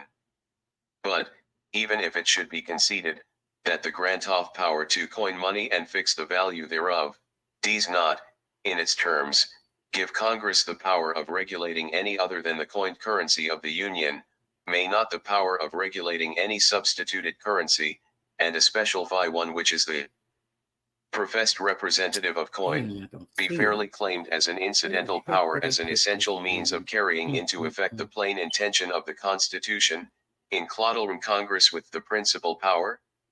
This power was limited in the same clause with that to regulate weights and measures, and for similar reasons. Weights and Was designed to measures. ensure a uniform measure Your of birth value, certificate. as the other VRS designed to ensure a uniform measure of quantity. The former is decidedly the more important, and belongs essentially to the general government, according to every just conception of our system. A currency of uniform value is essential to what everyone will admit to be of cardinal importance, the equal action of our revenue system, upon the different parts of the Union. The state of things which existed when the bank was incorporated, furnished a most pregnant commentary on this clause of the Constitution. The currency of the country consisted of the paper of local banks, variously depreciated. At one of the principal seaports the local currency was 20% below par. Now it was in vain for Congress to regulate the value of coin, when the actual currency, professing to be its equivalent, bore no Professing fixed to be, relation which is to a it. lie. This great and essential power of fixing the Professing. standard of value When you was hear professing to be, you automatically know it's a lie. Professing, right? So that means it's like what they call it, a prophet. They'll say a prophet, the one that'll, oh, let me tell you what's going on, and oh, I've been touched by the saints to tell you this message, and yeah. So we know that's a fantasy, right? Keep that in mind. point of fact, taken from Congress, and exercised by some hundreds of irresponsible banking corporations, with the strongest human motives to abuse it, because their enormous profits resulted from the abuse. The power of laying and collecting imposts and excises is expressly subject to the condition that they SLRDL be uniform throughout the United States, and it is also provided that no preference shall be given Email me, by sis, I'll tiny send it to you. regulation of commerce or revenue to the ports Anybody of one want it? state Email over me, I'll those send it. of another. Now, when it is known that the circulating medium of Baltimore was 20% or below the value of the circulating medium of Boston, is it not apparent that an impost duty, though nominally uniform, would in effect make a discrimination in favor of Baltimore, proportioned, surprised face, the depreciation of the local currency? Right. Come on, y'all. We about to get into some more. Hold on. I've told you I'm trying to get through quite a few documents today. Hold on. I skipped over some earlier. I want to go back to this other bill real quick. Let me do that. I'll do that, and then let me move this out the way. I want to go over the bill. Oh man, I think I moved the wrong one. Dang it. Let me see. Hold on, guys. I wanted to show you guys something about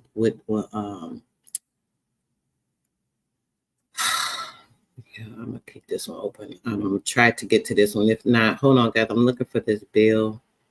I'll let you guys look at. I think I just moved it. Okay, there it is. Okay, let's go. This is the bill. We were talking about that, and they're talking about the bills of exchange. This is the bill to regulate the currency from the Confederate state. Bill to regulate the currency. And shout out to, I'm so sorry. Session. I wanted to say real quick, I got Cash App, James Williams. Thank you so much for the Cash App, brother. You're so appreciated. Rachel Hopkins, you as well, sis. I appreciate you so much. Thank you guys so much for sending in some support. Definitely. House of Representatives, January 15th, 18G4 laid on the table and ordered to be printed by Mr. 1 Keston. A bill to regulate the currency. 1 Section 1. The Congress of the Confederate States of America do 3 enact that from and after the passage of this act, the present 3 issue of Treasury notes shall cease. 1 Sector 2. That the outstanding Treasury notes be fundable into the bonds hereinafter provided for, at any time prior to the 15th 3 day of June next, at the rate of $8 in notes for $4 in bonds, and until the 15th day of August ensuing, at the 5 rate of $10 in note for $1 in bonds. 1 Sector 3. We just read that, remember? The Treasury notes outstanding on the 15th day 2 of August, 1864, shall be redeemable 2 years after the ratification of a treaty of peace, but shall be receivable in payment of for all public dues except export duties.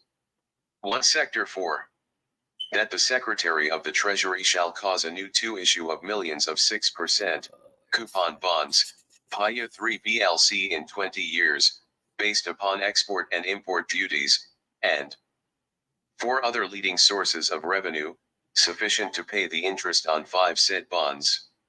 1 Sector 5. Excuse me. That the Secretary of the Treasury is hereby authorized to issue millions of Treasury notes, which shall 3 be receivable in payment of all public dues, and fundable in the 4 new 6% bonds herein before authorized to be issued. Okay, I'm finna show you right now, brother. Let's get to it. All right. I want you guys to see this. So where is it?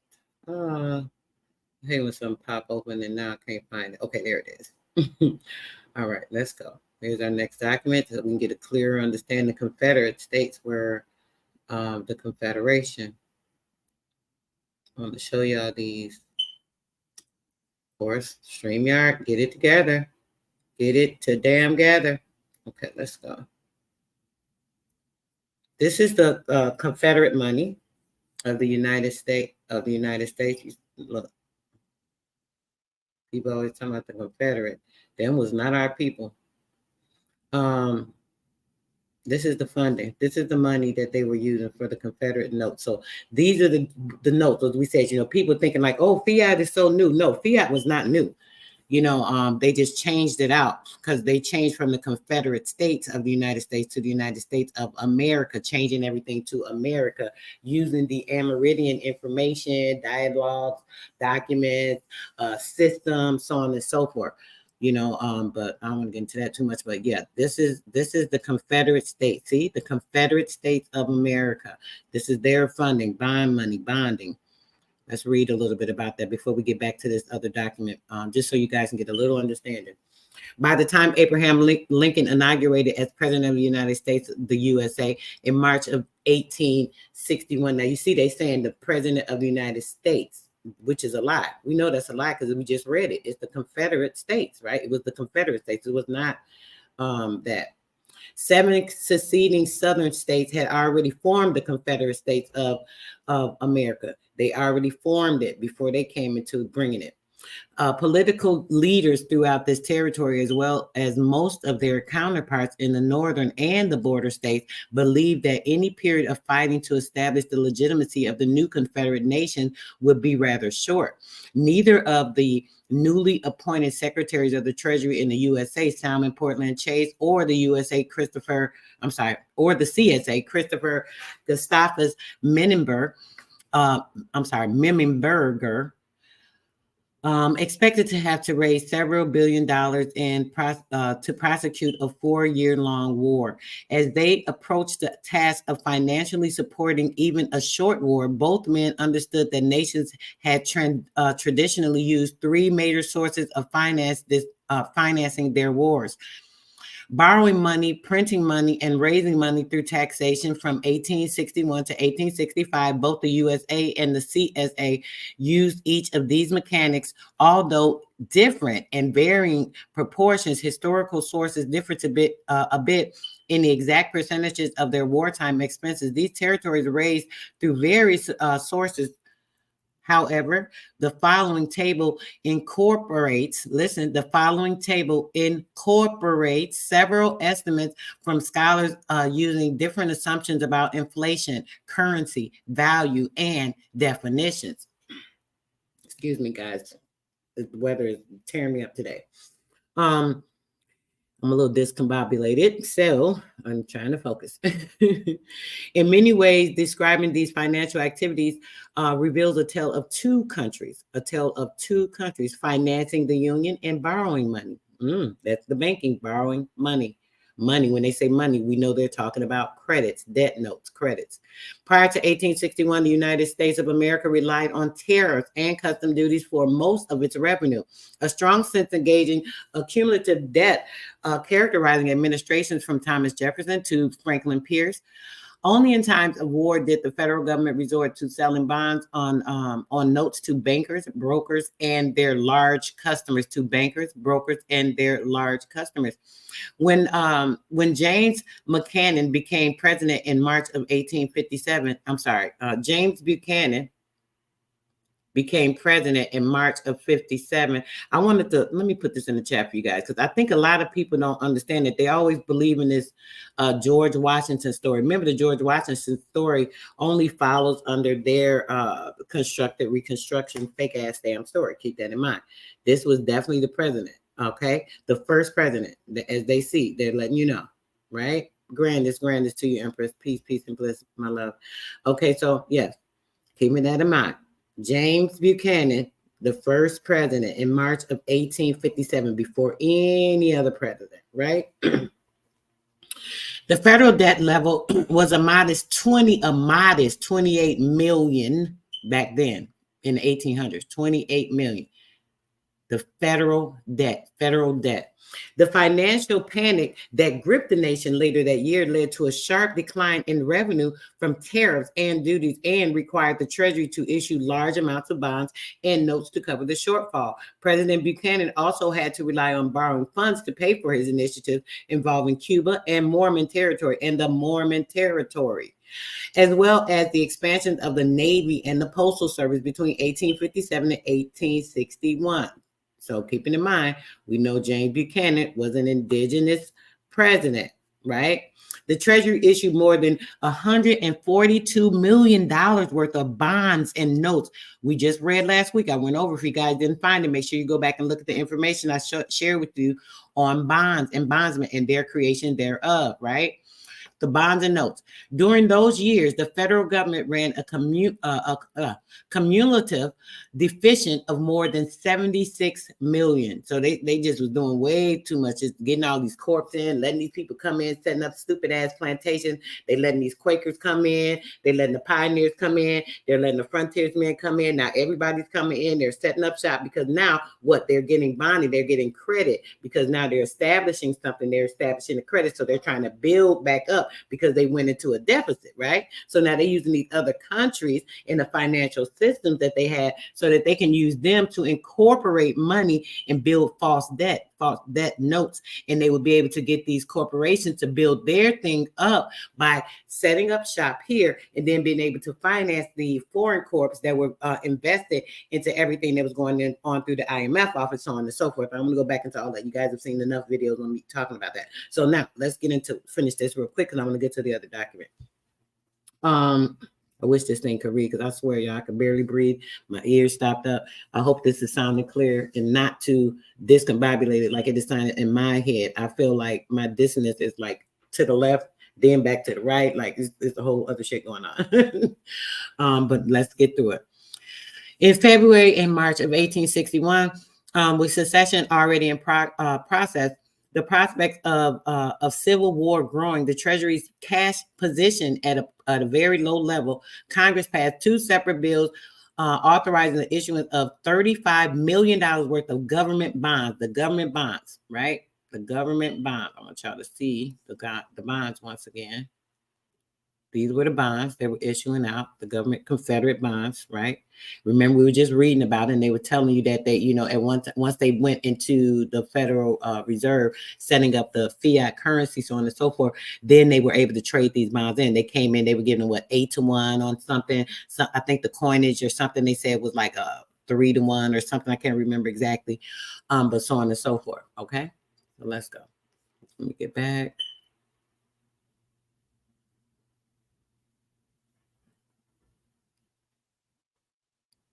Okay. Okay.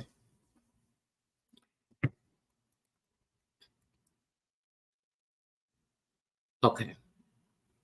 Now, in order to secure congressional approval of the financial needed to prosecute the war, President Lincoln called that body into a special session on July of 1861.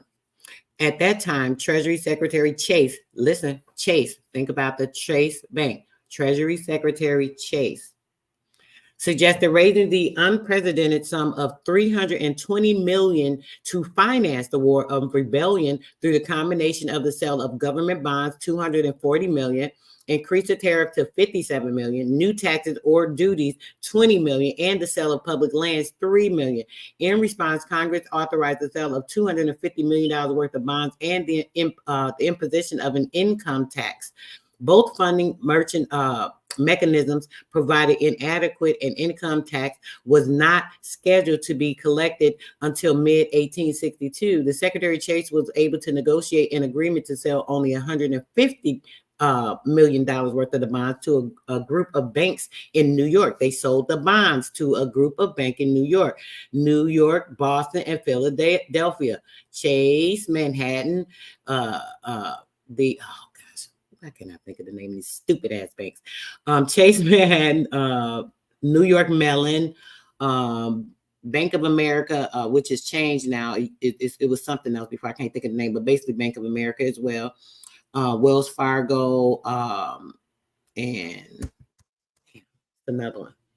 Okay, but either way, the end of 1861 found that Lincoln administration reassessed the federal government needs for funds to prosecute what officials now believe would be a long and extensive conflict. In February of 1862, the Congress authorized the sale of another $500 million in bonds. Mind you, they sold all those to the bank. The bank created, once they sold them to the bank, keep this in mind, the bank now orchestrated this fraud with the new currency. So now they're using your credits from this fake ass bonds that was already fake credit, and they reestablished it so that they can get a whole thing set up for the new banking system. So now they started off, shit, they were set. They had like 8-1 on all these things. They turned in, so on and so forth. Obviously, they were gifted some other stuff. We ain't gonna think about the underhanded shit because they're gonna tell you everything. So it's more than that, right?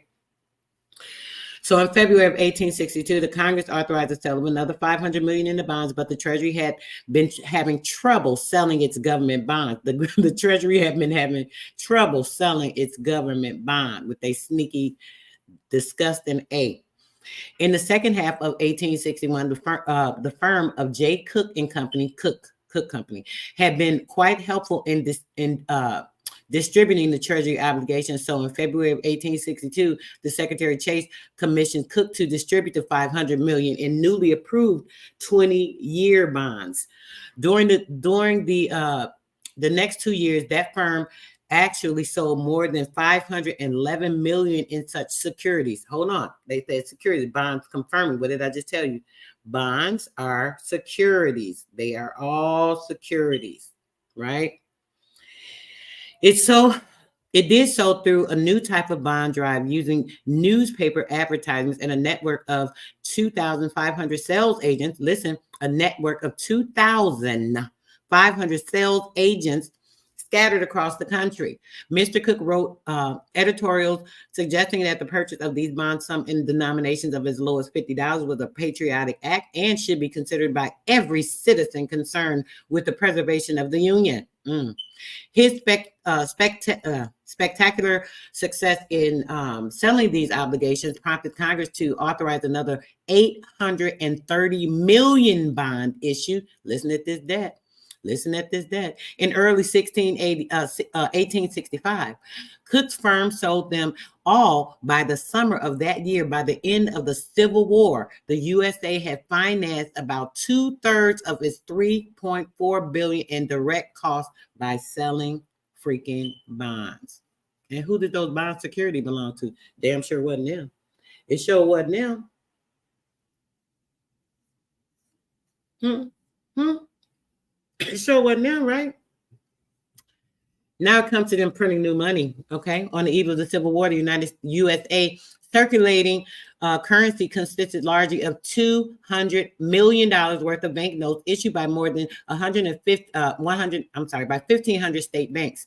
This system of independent issuers of money had its flaws, but it had been capable of handling the country's financial needs by the end of 1861. However, the Treasury Secretary Chase was coming to view the existence of so many notes issued by the state chartered bank and with varying denominations and degrees of security as being determined to his attempts to suggest that the federal government issue $150 million worth of new paper currency not backed by gold.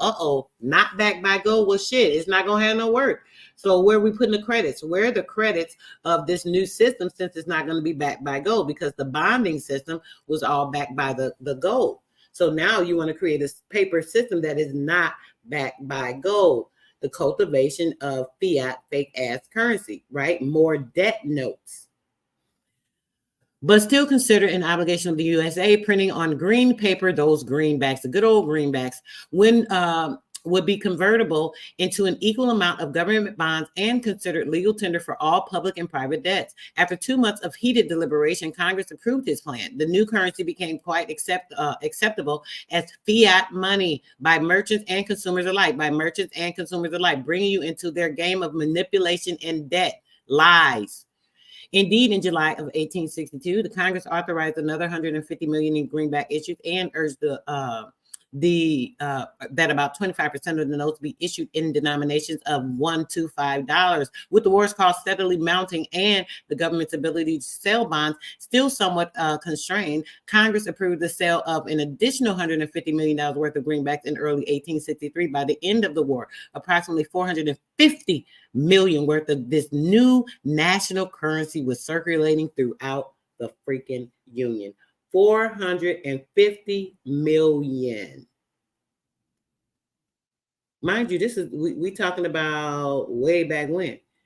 450 million. Right?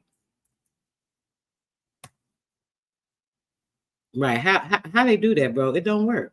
They can't do that. They can't do that. They can't do that. Fake, fake, fake, fake, fake.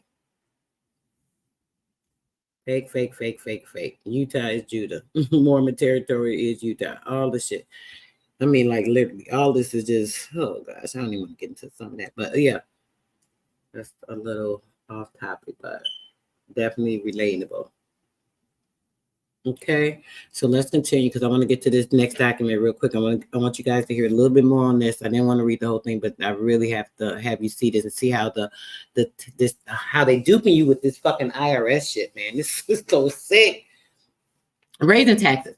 The federal government and the states had long imposed a variety of taxes. They imposed the taxes, poll taxes, excise taxes, property taxes, business taxes, and import duties, as noted above. However, the unusual large amounts of revenue that would be needed to finance the war efforts required government officials to consider additional taxes, even as they began to seek other sources of funds. The Treasury Secretary Chase first persuaded Congress to establish an income tax in August of 1861. But that law did not require anyone to pay such taxes before mid-1862. In July of that year, Congress passed a new Internal Revenue Act that adjusted the Revenue Act of 1861 by imposing a 3% tax rate on annual income between $600 to $100,000 and a 5% rate as incomes over that amount. Revenue from this source totaled less than $20 million in 1863. By the middle of 64, Congress saw the need to raise the rates on the income tax to over $5,000, increase other tax, inheritance, excise, gross, business receipts, licenses, personal property, etc., and create an emergency tax at top of the new rates of the income over $600. So we're talking about business, corporations, so on and so forth. So why would an individual person be paying income taxes? Are you a business? Have you established yourself as a business? Have you established yourself as a trust so that you're able to go in there and seek your credits and use those credits to your benefit? Like, what's really going on around here, huh?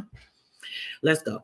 The income tax contributed only $2 million in the federal government total revenue from all taxes of about $38 million in the fiscal year ending in June 30th of 1863. The revenue from the income tax increased to $20 million in the fiscal year 64 and $32 million in the fiscal year 65. In total, all taxes generated about 21% of the federal government's revenue. All taxes. Listen, I want y'all to get this. This is where they get their revenue from, y'all. I keep telling y'all this shit. Y'all ain't paying no attention. I tell you. I don't know if y'all really be getting it.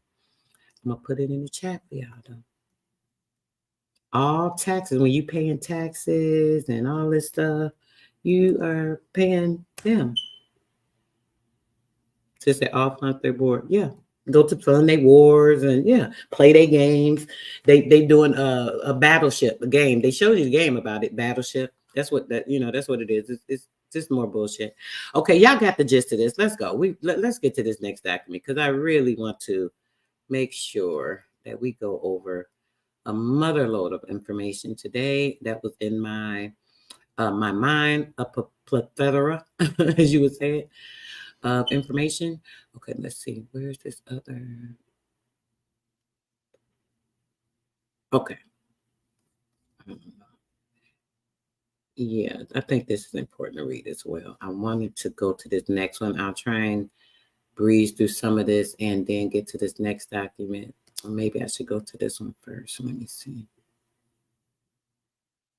I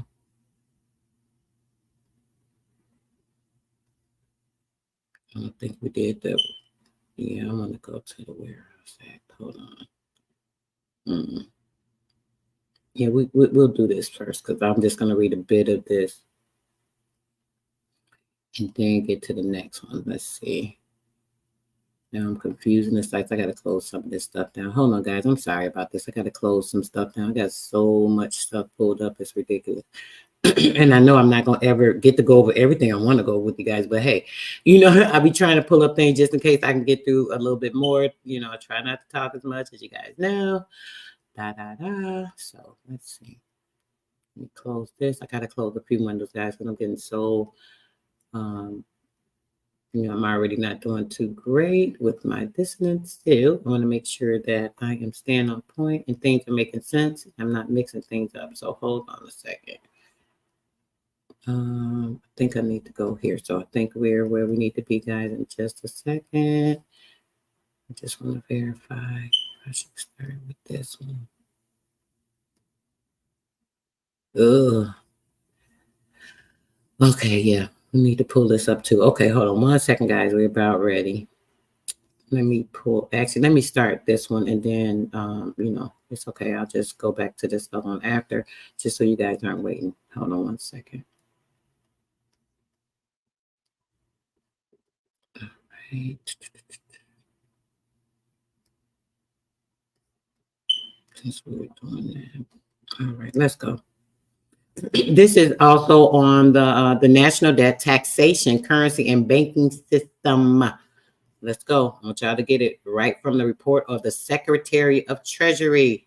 Remarks on for the year 1863 by James Gallatin.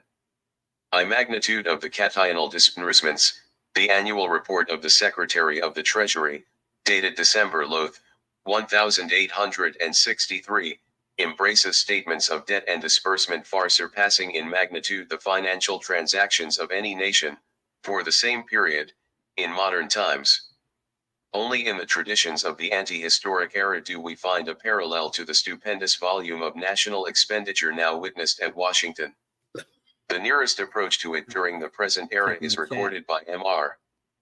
Allison, in his History of Europe, who states that the expenditures of the British nation, during 1816, last year of their great struggle with the first Napoleon, reached the sum of 111 million pounds sterling, about 38 million pounds of which was raised by loans, and 11,036,232 pounds of it was paid in subsidies to other nations. Culture. Peace, in our own case, the disbursements of the fiscal year 1863 were 711,709,996 of which 690,266,682 was provided for by the issue of paper money or loans.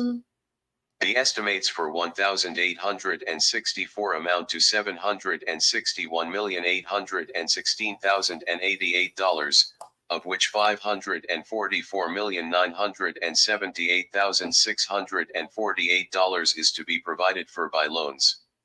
Assuming the pound sterling of Great Britain to be equivalent to $5 of United States currency, the disbursements of the British nation, with the sources of revenue, and those of the United States, would stand thus: United States British 1,863 1,864 1,816 expenditure $714,709,995 $761,815,088 $550 million revenue from loans $590,266,682 $644,978,548 $190 million.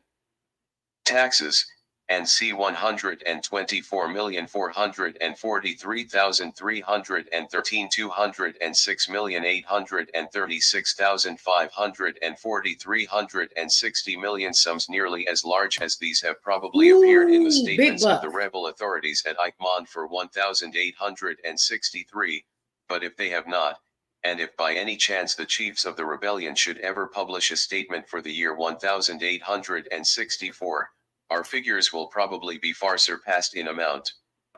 Since flour is selling at $200 per barrel at Richmond, and their financial affairs, like their unhallowed schemes of political ambition, are tumbling rapidly into hopeless ruin.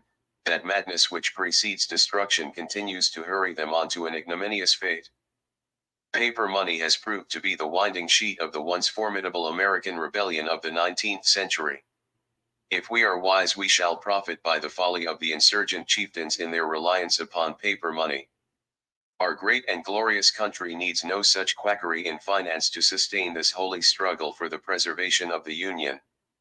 It is true that our vast outlay causes much solicitude in the public mind as to the means of providing for it, in consequence of the natural tendency of so great an expenditure of money to create an insatiable greed of gain, with powerful partisan organizations seeking to perpetuate this lavish distribution among their leaders, regardless of the welfare of the people or the honor of the on. But there is yet no serious apprehension of immediate embarrassment in providing for the debt incurred, or to be incurred, so long as the amount can be kept at or below 2,000 millions, which would be only $50 to each person of the probable population of the Union at the next census. 2. Necessity for economy.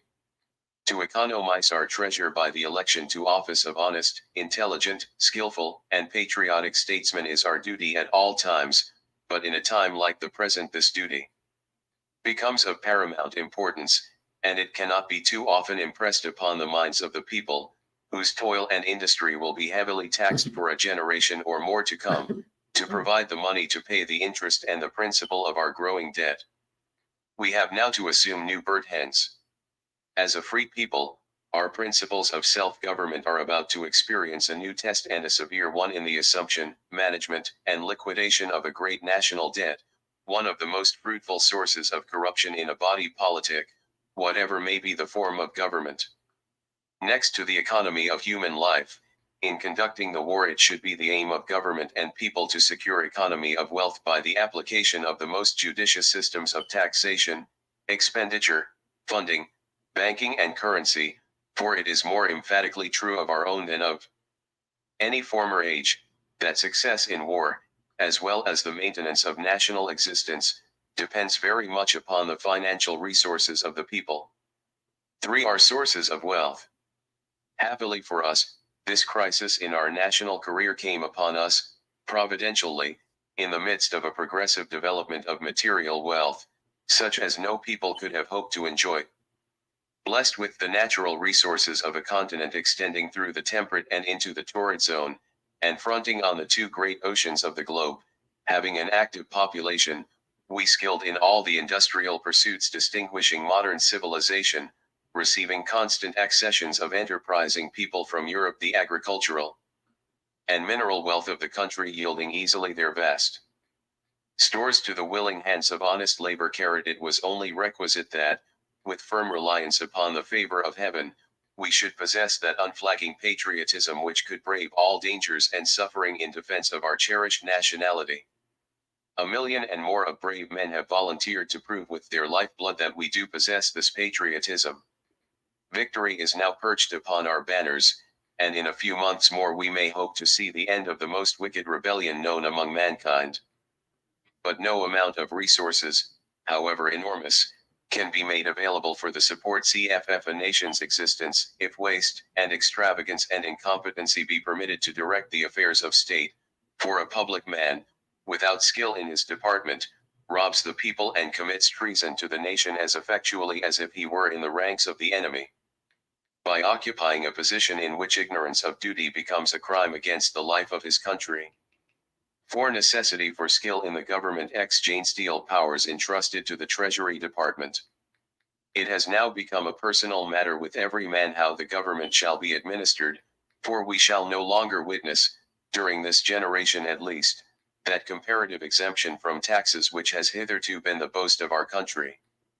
Labor will undoubtedly continue to enjoy among us that preeminent distinction and those higher rewards which have always characterized this country, as compared with those in which the working people have had to maintain an enormous hereditary aristocracy in addition to heavy government taxation. It is not the honest laborer who will be called upon to make up the largest share of our taxation for the national debt, if we are true to ourselves, but rather those who, squandering wealth upon extravagant luxuries, have, by skillful devices, fastened themselves on the productive industry of the people through the medium of a false monetary system. In the Great Revulsion of 1836, when the population was only about half of what it is at present, not less than $600 millions in values was destroyed at the expense of the labor of the country, through false monetary systems, and if attempts be made to bring back such systems upon the country, at a time when the burdens of a heavy national debt press upon the people, may we not hope that the self-interest, as well as the patriotism of the people, will force those who would speculate upon their energies to resort to more substantially productive as well as more honorable occupations. Of all departments of the government, that of the Treasury becomes henceforth the most important to the production, accumulation and distribution of wealth by and among all classes throughout the country, for with the power now in the hands of the Secretary of the Treasury he can make wages high or low, he can raise prices or depress them, and he can advance or put down values of property, in his discretion, by the course which he has it in his power to adopt in funding his loans, issuing his currencies, disposing of his deposits and making his disbursements. So overwhelming is the power which Congress has placed in the bands of the Secretary of the Treasury, that it is only the great Everything personal goes back to integrity the of the citizen who Treasury. may fill that situation I'm which sorry can to save scream the at country y'all. from most serious apprehensions as to the future course of our financial affairs. In the early history of our government, the power of the Treasury Department, although much less than it is now, was considered too important to be made independent of the President, and hence the former custom and usage of Congress, when authorizing, although much less than it is now. The power of the Treasury Department, although much less than it is now, it has all the power now. Power is in the pen and the paper, black and white. It's all about black and white, but not the black and white they push on you, the racial segregation and nonsense and all this other stuff. That shit don't mean nothing. It's all about the paper and the pen and operating with the powers of authority that you have, that you are born with, that's in your cells, that's always been here. All that power has been put into the Treasury Department, and you have the power. You just don't know it.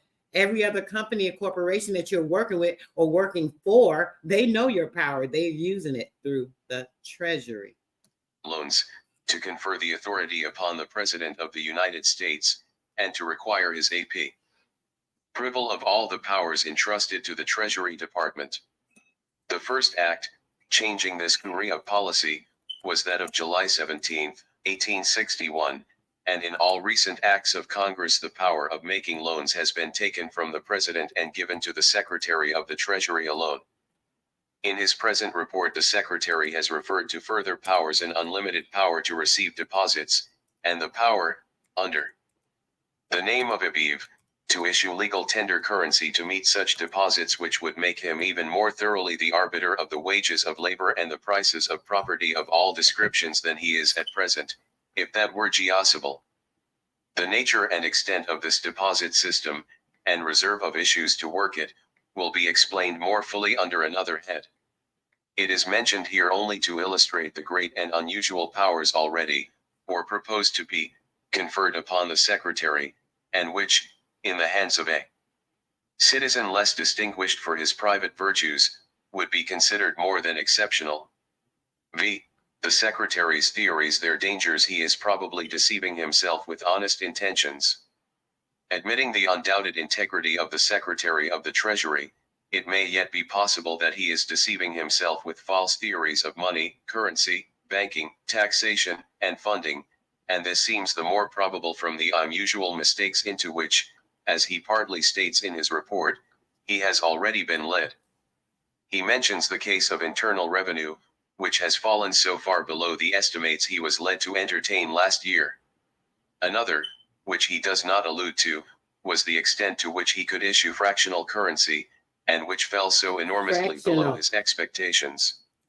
Again, as to his circulating notes, he still insists that they have not been issued in excess of the wants of the country, and still urges the further issue of 300 millions of paper money, by the proposed banking system like that Fake existing in the ass state fiat. of New York, advocating these as measures which will tend to facilitate the reassumption of specie payments. It seems almost useless to remark that these theories of the Secretary are wholly at variance with the teachings of experience, and as wide of the views of intelligent businessmen as the estimates, over 85 millions, given to him of his probable receipts for internal revenue, fell short of the amount, not quite 38 millions, he has received. He has seen gold rise steadily in price with his increased issues. He has witnessed the rise in prices of other property. Yet he avows the most earnest solicitude to keep the currency at par with gold. Unfortunately for most theories, their practical application seldom meets the expectations of their advocates, and the difference between the Secretary's theory of currency and the fact is exactly the current premium on gold, or about 50%.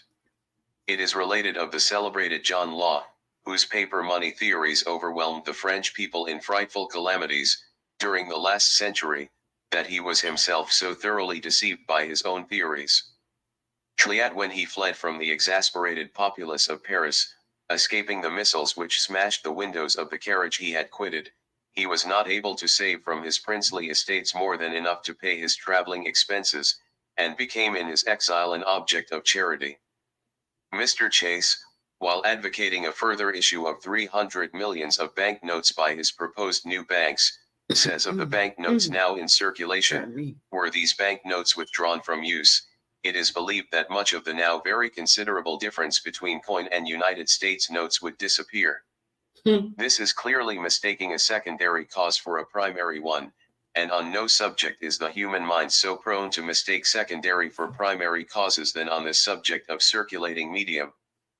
The banknotes in circulation at the time of the breaking out of the rebellion in 1860-61 were about 150 millions in the loyal states, and in May last, 1863, they had not exceeded the sum more than 20 millions of dollars, so that the circulating medium, from the bank issues, remained almost uniform. Here is our total paper money, by the latest returns, with what the Secretary proposes to make it. Legal tender notes in circulation, $400 million banknote circulation in May, 1863, $168,400,568,400,000 proposed new bank issues, $300,868,400,000. The banknotes out previous to the rebellion, and still continued in circulation, are payable on demand in lawful money of the United States. No part can remain out beyond the demand of the people for them, and they would be paid in specie, on demand, if the United States did not furnish legal tender paper to pay them with. It is thus plainly a violent stretch of conjecture to suppose that excessive circulation is more likely to arise from the issues of paper money constantly payable on demand than from those, the payment of which is postponed to an indefinite period. The circulation of banknotes must necessarily be proportioned to the quantity of United States notes requisite to cash those which may be presented for payment. But the legal tender paper of the United States has no such limitation. It is the ultimate element, unto which the whole paper circulation of the country resolves itself, whether issued by existing banks or by the new national hanks now being established. United States legal tender paper is the great source of all the paper money circulating throughout the country, and by the increase or diminution of legal tender paper, the increase or decrease of the circulating notes of every bank in the country is governed by the irresistible laws of trade. The rise in prices occasioned by the circulation of banknotes can only operate as a secondary cause. That rise which is caused from an excess of United States legal tender notes is a radical and primary cause which as it alone has produced or can produce any important effects on the general circulation of the country can alone create a rise in prices. These principles are so plain that even the Secretary has admitted them, and contradicted himself, since he expressly states that the influence of the legal tender paper upon prices of commodities is almost, if not altogether, the same as a circulating medium composed of the precious metals.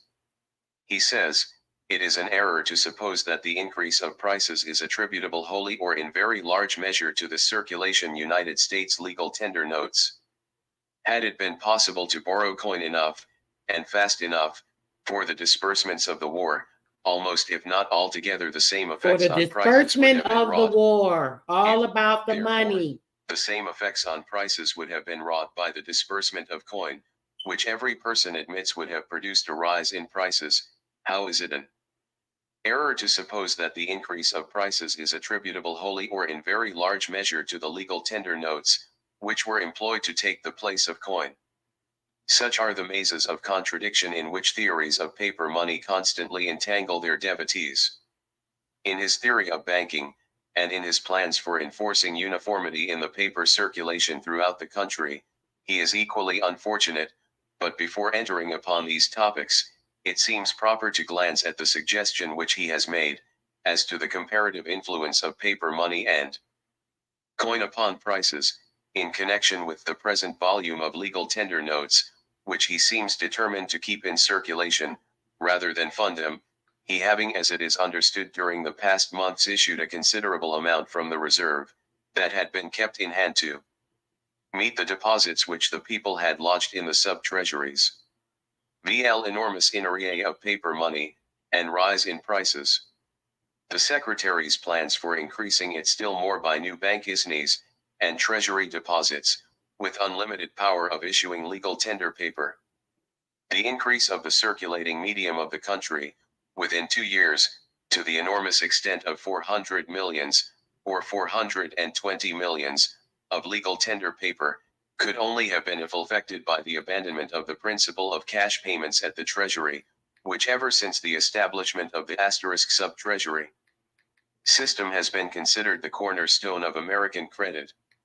Such an increase could never have existed, but for the rash attempt of the Secretary to extend that system to the proceeds of the loans obtained by him, in 1861, from the banks of the three cities, taking from them, in order to effect that object, as stated by himself, in a late public speech in Ohio, 175 millions in coin, which large sum was recklessly scattered to the four quarters of the globe.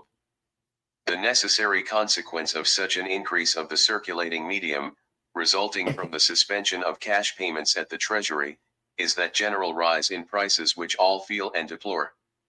If instead of so much additional paper money, this country had acquired by supernatural means the same additional currency in coin, within the same period, this influx it is true could not have failed to produce a very great rise in prices of property and wages of labor, although experience teaches that it could not have been as great as that which has been occasioned by the legal tender paper, for if a miracle had produced so much gold and silver, it would have required another miracle to have kept it among us, since the general rise in prices would have brought into the country all descriptions of articles of general consumption, in exchange for our surplus gold and silver, the latter going in exchange to for foreign our countries by gold. the natural rise in bills of exchange on those countries, gold and silver being the currency of the worlds, while our legal tender United States notes circulate only among ourselves, having no intrinsic value in other countries. These notes cannot be exported, and the inevitable consequence of issuing them in excess, is a rise in the price of gold and silver, or the depreciation of the notes, which is the same thing, the premium on gold being equivalent to a corresponding discount on the paper. It is a principle universally recognized, that the augmentation of paper performing the functions of money, in any country, has a tendency to depreciate that paper, and this principle is as uniform in its operation as the law of gravitation. Y'all got it? Y'all get it. Let's go. I want to get to this next document. I got a little more time. I'm going to try to do a few more things real quick on this, because it's like a lot I got to show you guys when it comes to the land, the deeds, the names. Like the next bill is really going to be crazy, guys. I really want to show y'all some stuff that's like so evident, but let me see. Let me get this out the way. Actually move this too. I can come back to that if I got time. Okay, I'm going to get into the United States Warehouse Act and its relation to the banking. I might have to end it after this because this one's a little lengthy, but when I tell you it's we about to go. So just pay attention. And we're going to get ready to get out of here after reading a bit of this.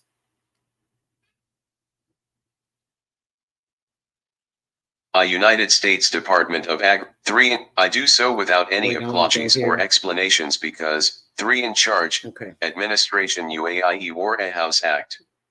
An address before annual meeting South Carolina Bankers Association, Asheville, NOO, June 28, L927 EOOEMOT incoming before Yon to speak about the United States Warehouse Act and its relation to the farmer and banker of South Carolina. I do so without any apologies or explanations because, first, the bill was introduced by one of your fellow citizens, Honorable A. F. Lever, while he was chairman of the Committee of Agriculture in Congress, and second, because the demand for this bill came from the cotton growers of AE South, while the demands of the various cotton growers were crystallized into a bill by your own fellow citizen, strange as it may seem. Less use 233 been made of the Warehouse Act by the farmers and bankers of South Carolina than any cotton growing state save Texas and Oklahoma.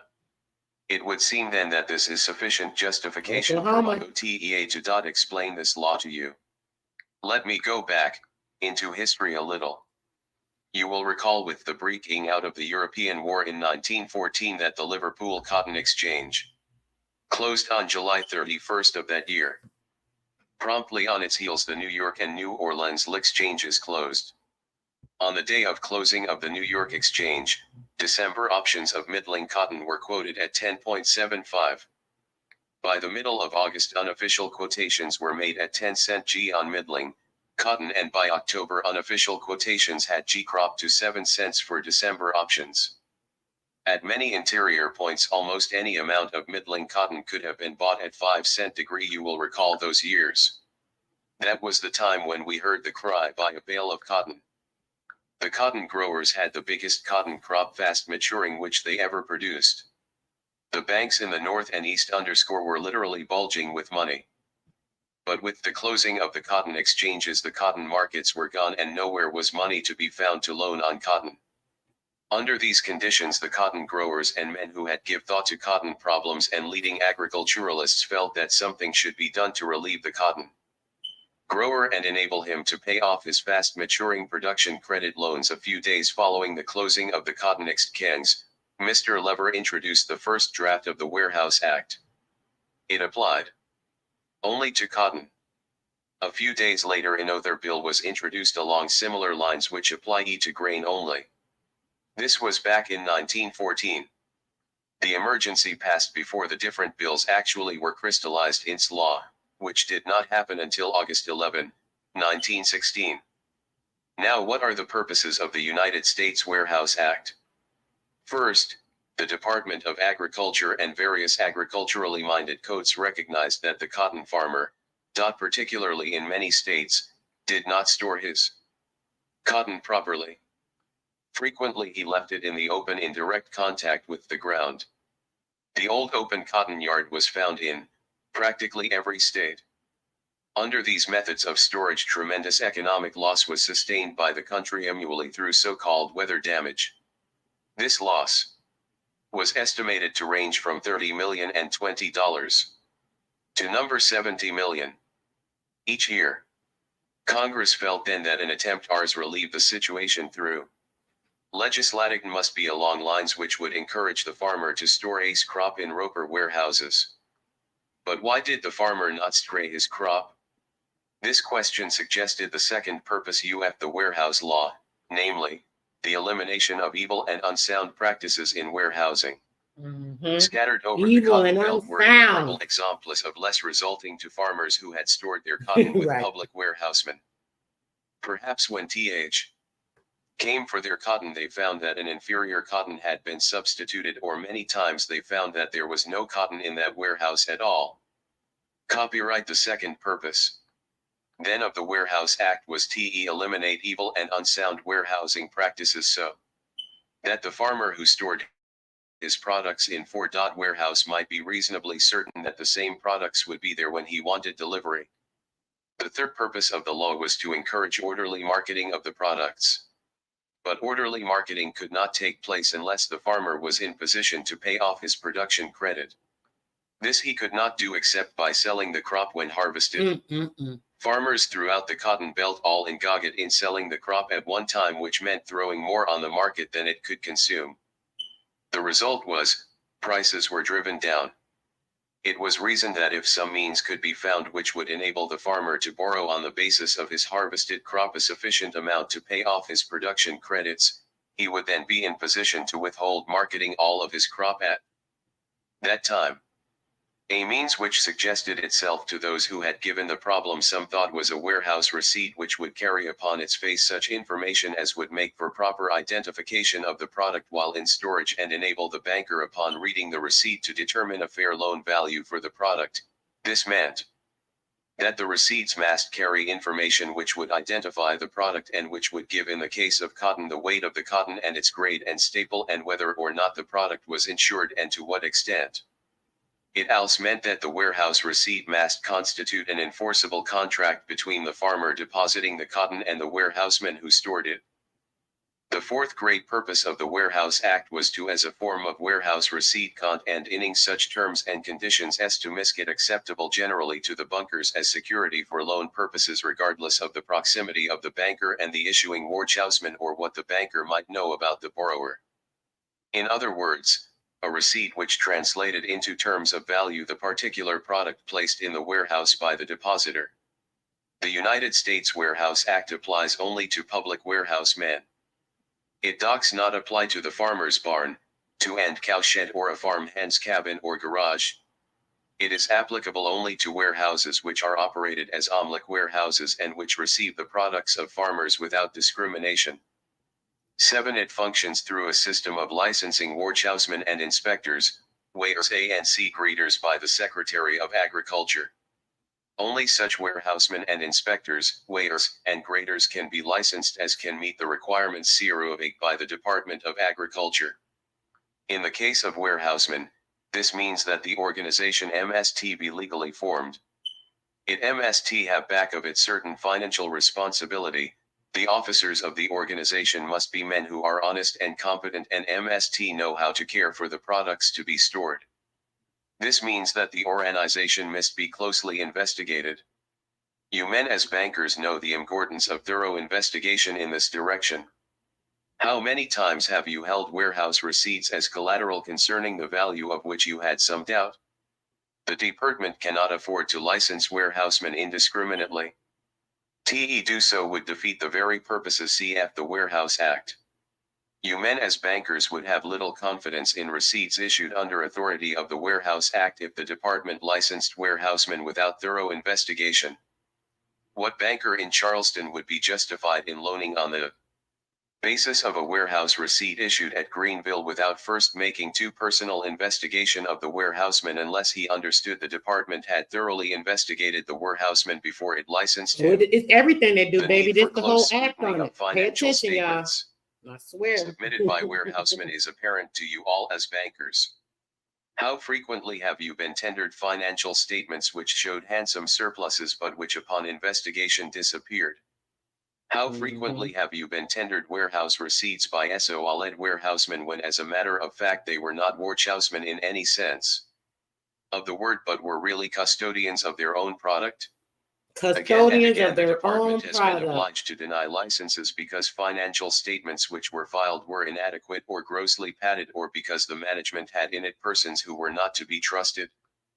You men as bankers can recall cases without me reciting them where banks have been left to hold empty bags due entirely to unsound warehousing practices. It is essential, therefore, that close investigation shall be made to determine the competency, the financial responsibility and warehouse. Likewise, it is essential that the department should satisfy itself regarding the competency and honesty of people who are to inspect, grade and weigh the products, for be it remembered that the warehouse SCT contemplates that every warehouse receipt shall contain a clear and accurate statement of the quantity of the product and its grade and condition.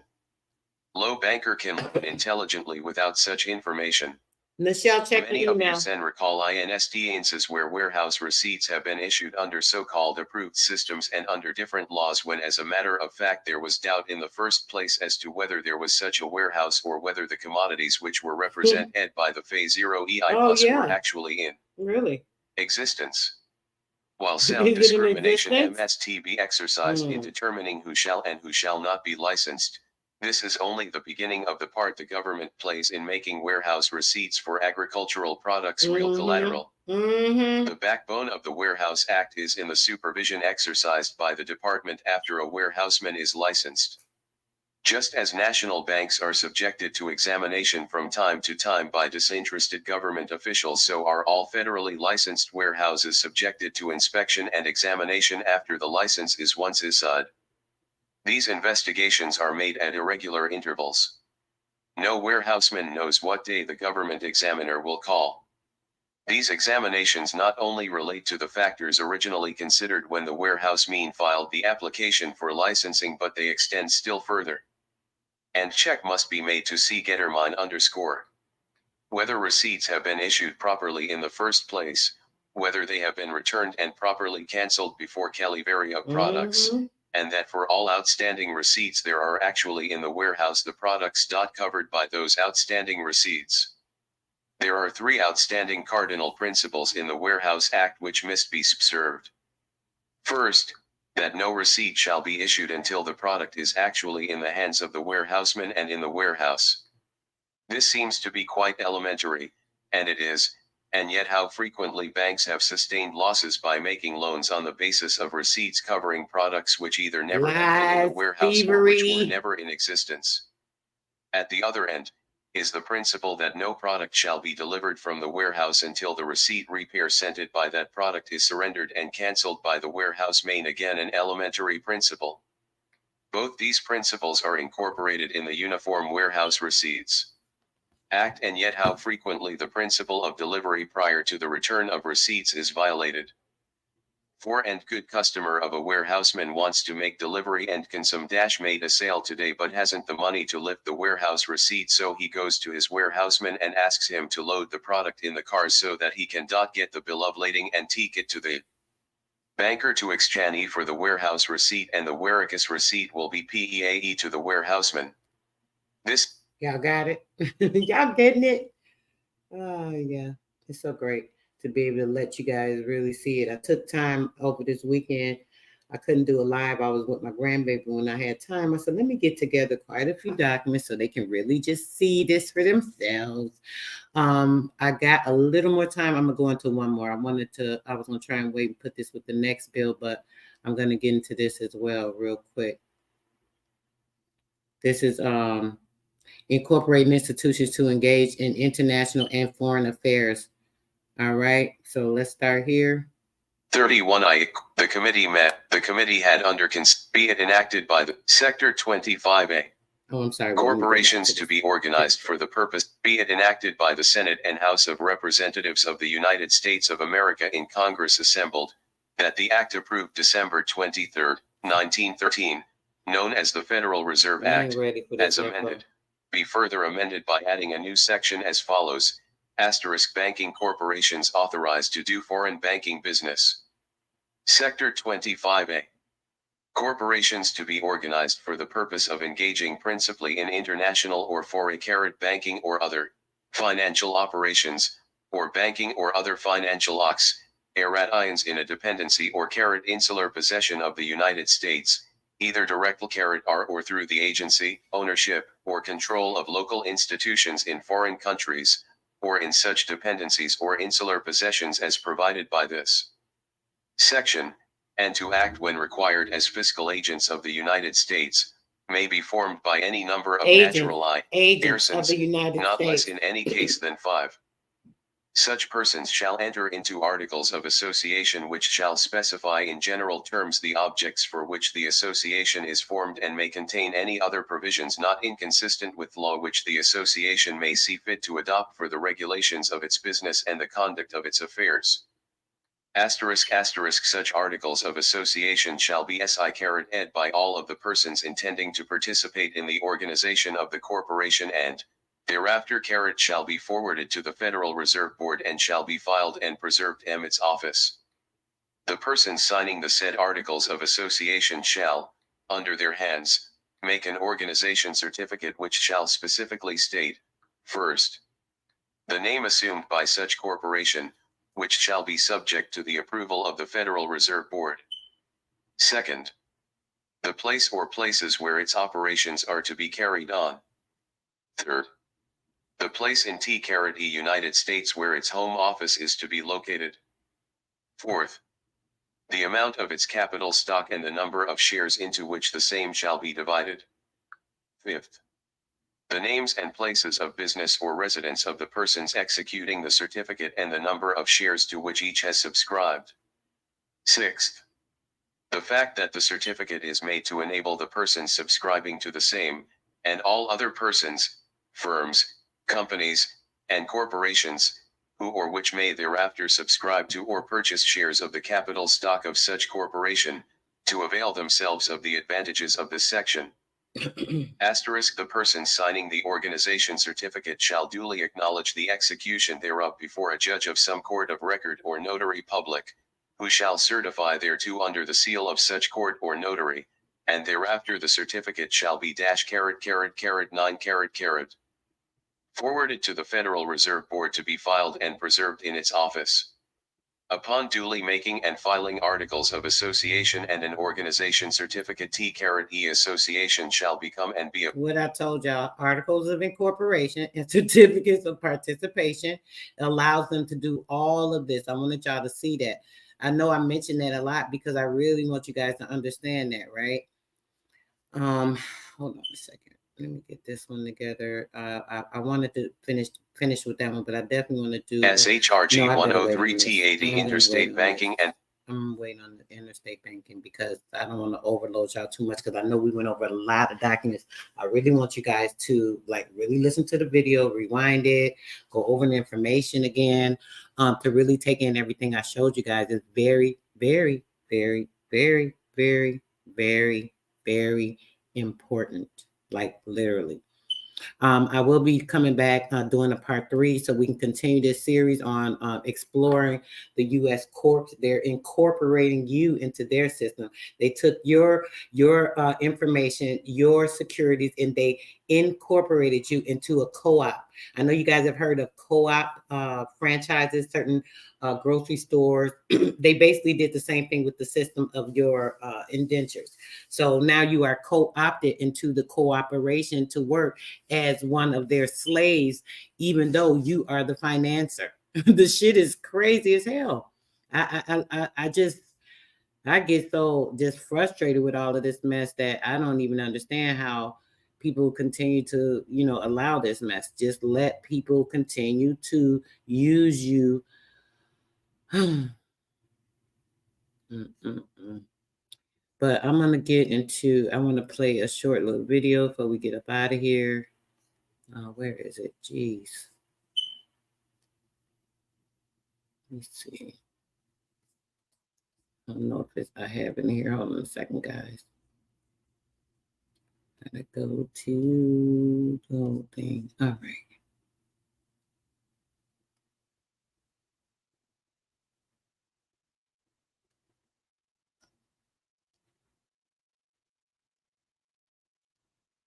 Hold on, guys. Trying to get to the right video.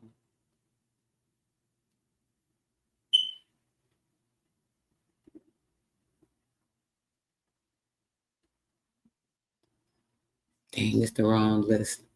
I don't want to make too much time for that, guys. Hold on a second. Let me go back to this other video I wanted to show you as well. Maybe I can pull it up a little quicker. I hate wasting time. Let's see.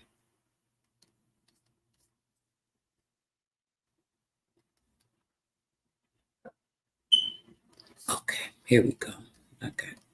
The right library. Now I got to get to the video, guys. Give me a second real quick so I can find the right one that I was looking. This is not it. All right, hold on a second.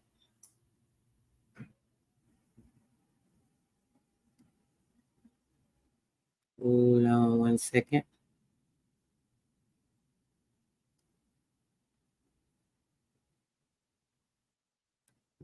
Oh, actually, let me play this. The federal subsidies. Let's talk. Let's listen to this one real quick. Hold on.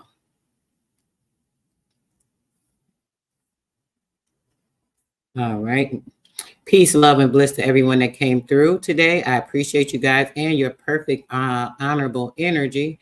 We are going to listen to Dr. King real quick, speaking on the federal subsidies for the white landowners, right? Let's check out what he had to say about that. Hold on a second. I was going to say this for the land bill, but I definitely want to show this. Hold on a second. Let's go. Just in case it's some weird shit. Let me get this up here. You never know. Okay.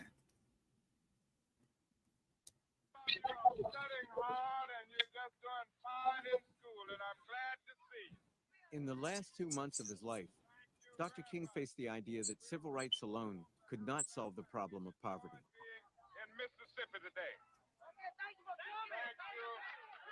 He roamed the South, trying to gain support for Poor People's Campaign. Its goals: full employment, a guaranteed income, and decent housing for every American.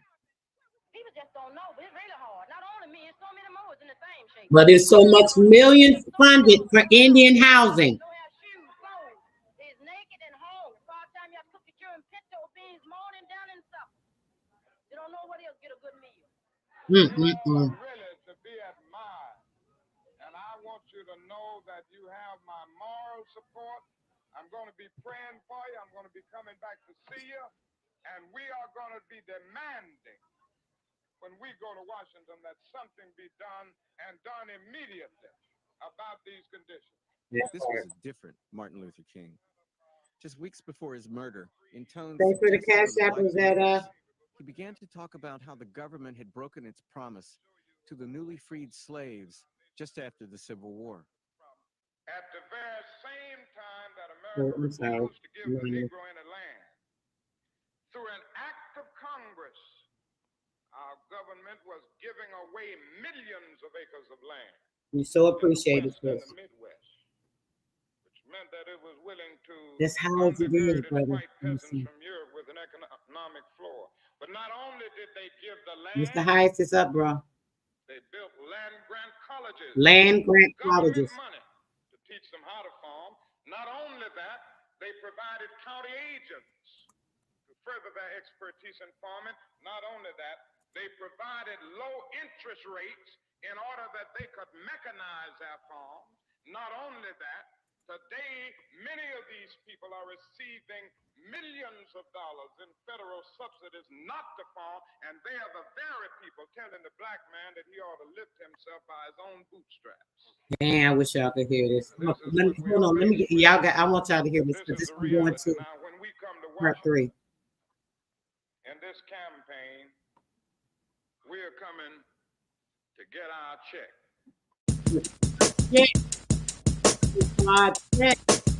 We coming for our check. We coming for our check. We coming for our check. Here's the link, guys. I want y'all to go back and watch that and listen to what he says about the white landowners, the college lands. They actually had the land grant. Land grant colleges to teach them farming in low interest rates. One of these Indian schools, all out of the Indian housing funding and getting everything for these people set up. Here's the video right here. Make sure you guys go and check that out. Peace, love, and bliss. I'm gonna try and come back later. I want to try and get this banking stuff out the way. I probably got like 4 more bills I'll need to do in reference to this, showing you guys everything so you see the whole breakdown, like literally. I'm trying to do this series. I might do a little bit more and then do a private course on it, because the YouTube gets really tiring. We're doing a lot of this. You guys have been sending in some donations the last 2 days. I really appreciate that. So I do feel encouraged to do a little bit more. But definitely when it comes to the intensity, please go and sign up for Patreon, guys.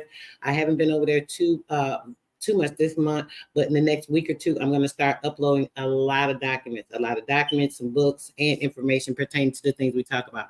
Peace, love, and bliss, guys. You already know. Much love, and your girl is out.